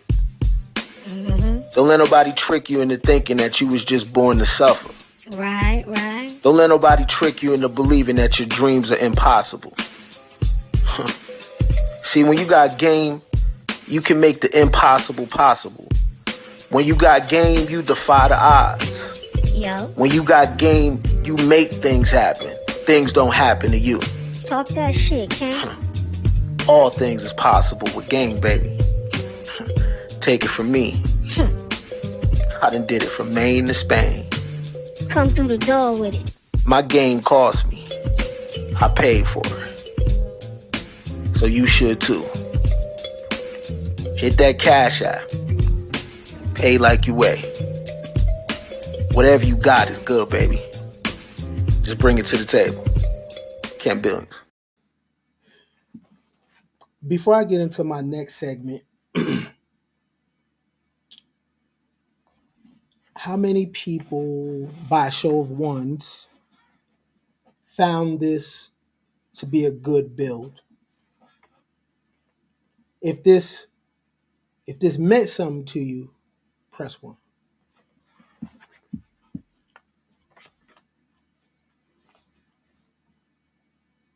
Now, while you're pressing one, I just want to show y'all something about American. One of the reasons people cross over to what we call white, because in the psyche of those that identify as American, they like value, right? Not even no guilt shit, but I want you to understand the black mind, not the American mind, the black mind.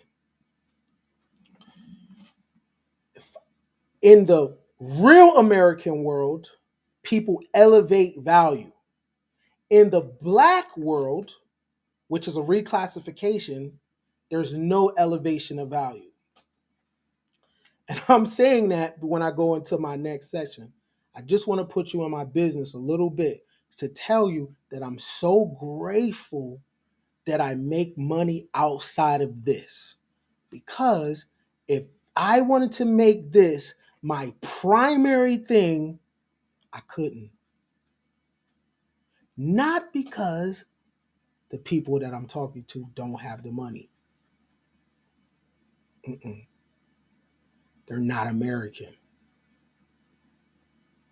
So in 3 hours, and I'm thankful to the 5 people that cash at me. So I'm so grateful that I make a living outside of this because I would starve to death.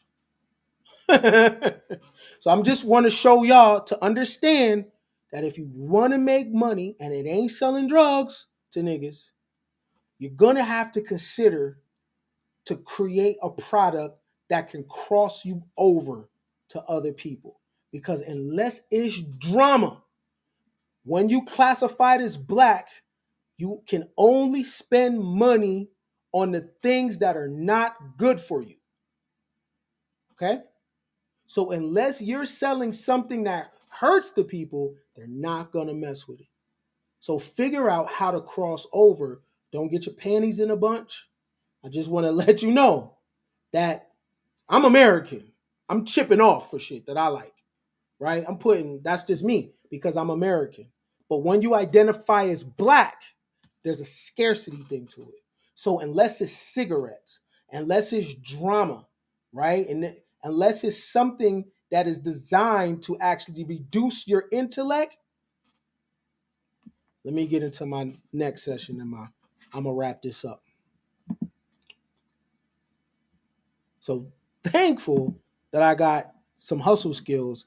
Because if I wanted to do this professionally, that wouldn't be a good thing. I lose everything. Let's get into this. So I just want to show you about patriotism. You know how y'all always be like, "Oh, voting. We don't vote. Voting is bullshit." Ah, how do I get this down? Which is a disrespect, actually, to the history of the American. It's a disrespect, yo.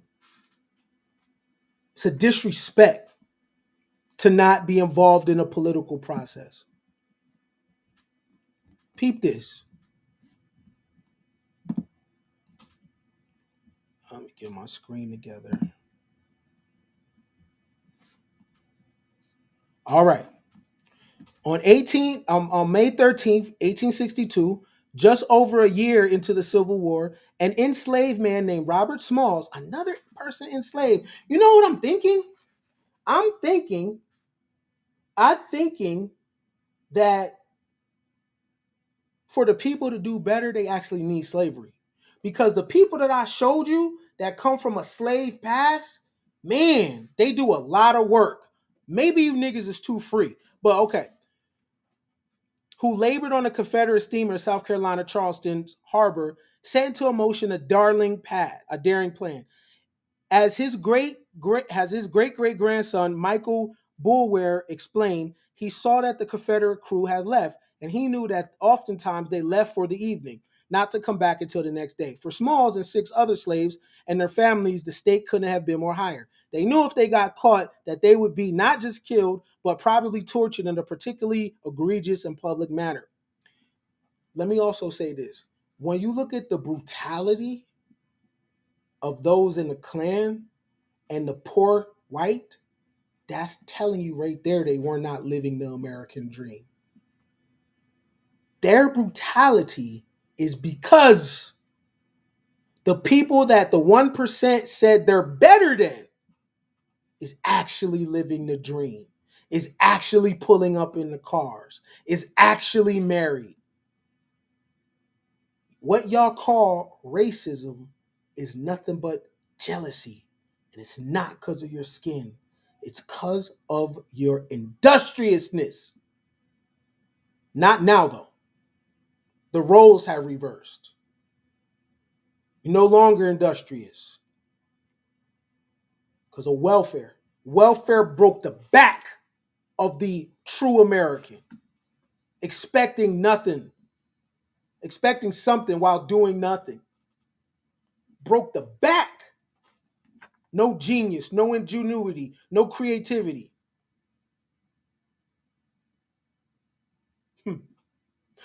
Billionaires aren't paying their taxes. Is what they're doing public record, or is it a secret? Can I go study the tax code and figure out a way for me to do the same thing? Yeah.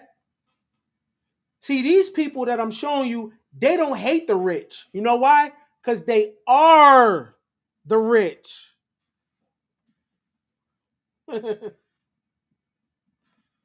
So the racism is based on not your color. It's based on the fact that it's too much damn balling. I already showed you this. It's too much balling going on. It ain't because you're my black. No. It's because it's balling going on.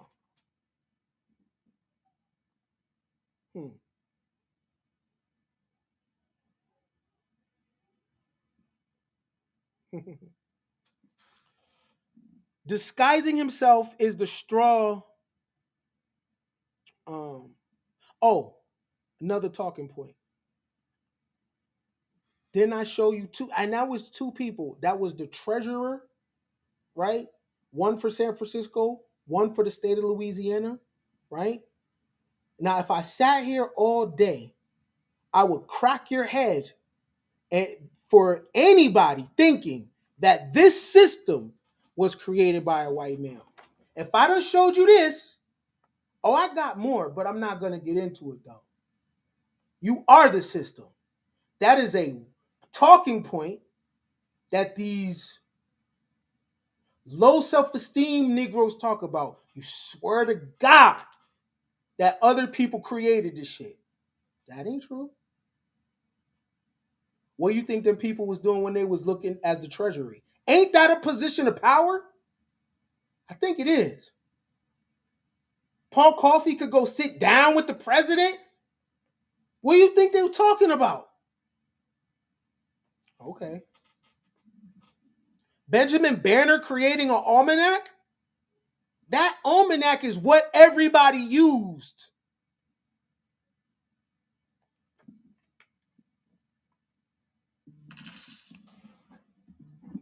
Disguising himself in the straw hat and long overcoat of the ship's white captain, Small piloted the ship past Fort Sumter toward the Union blockade and freedom.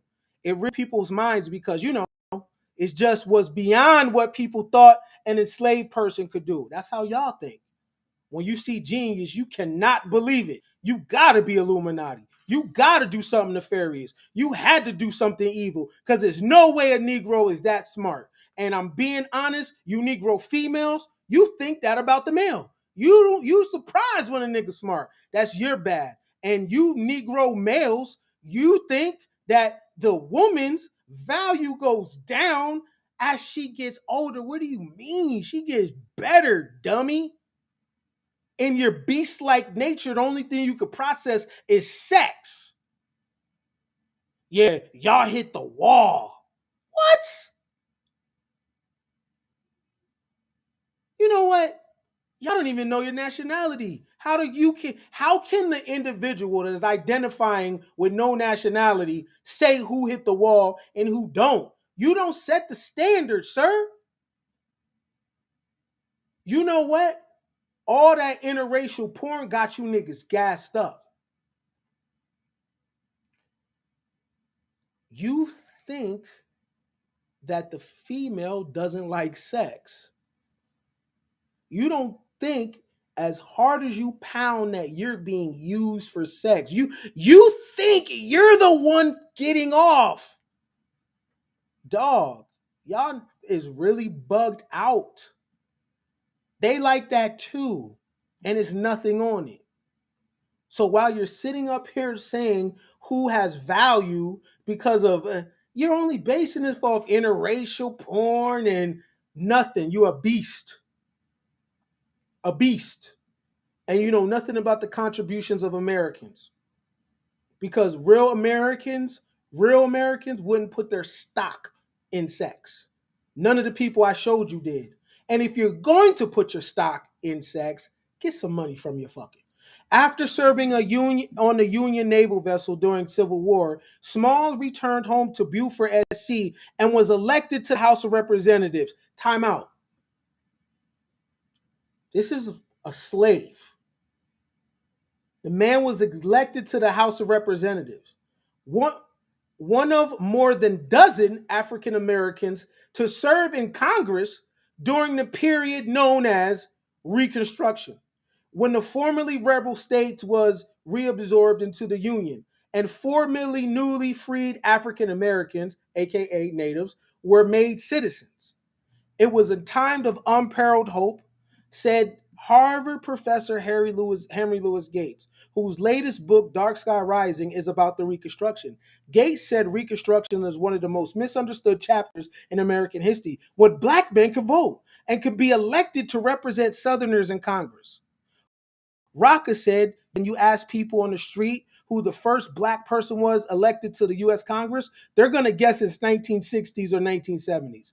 And they would never guess it was Hiram Revels from Mississippi, said Gates. Hiram Revels was born free and served as chaplain to black regiments during the Civil War. On February 25th, 1870, he was sworn in as a senator from Mississippi, an office once held by Jefferson Davis, who left the U.S. Senate to become president of the Confederate States of America.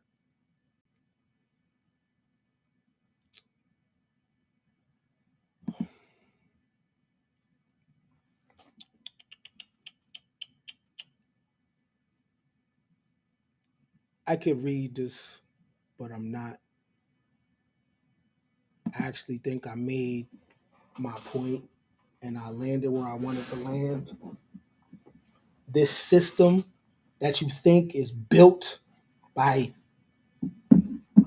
ain't, and that people that look like this had a contribution in every single thing about America. And we are the Americans. All you got to do is those that cash at me, get at me on the inbox so I can send you the document.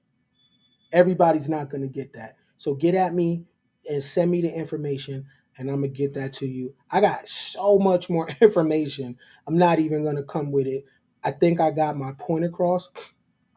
But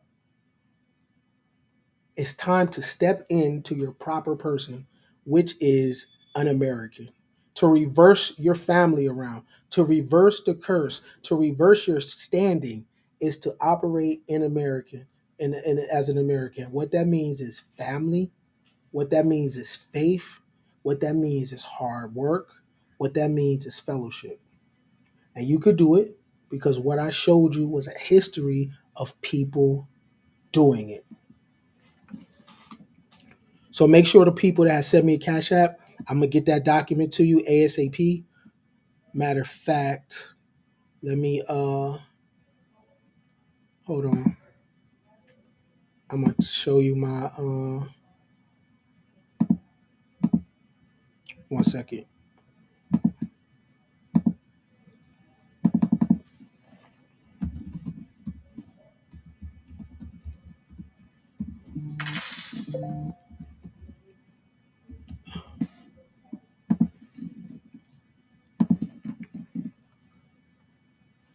Shoot me an email at kenbillions83@gmail so I could get you a document ASAP. Only the people that sent me some.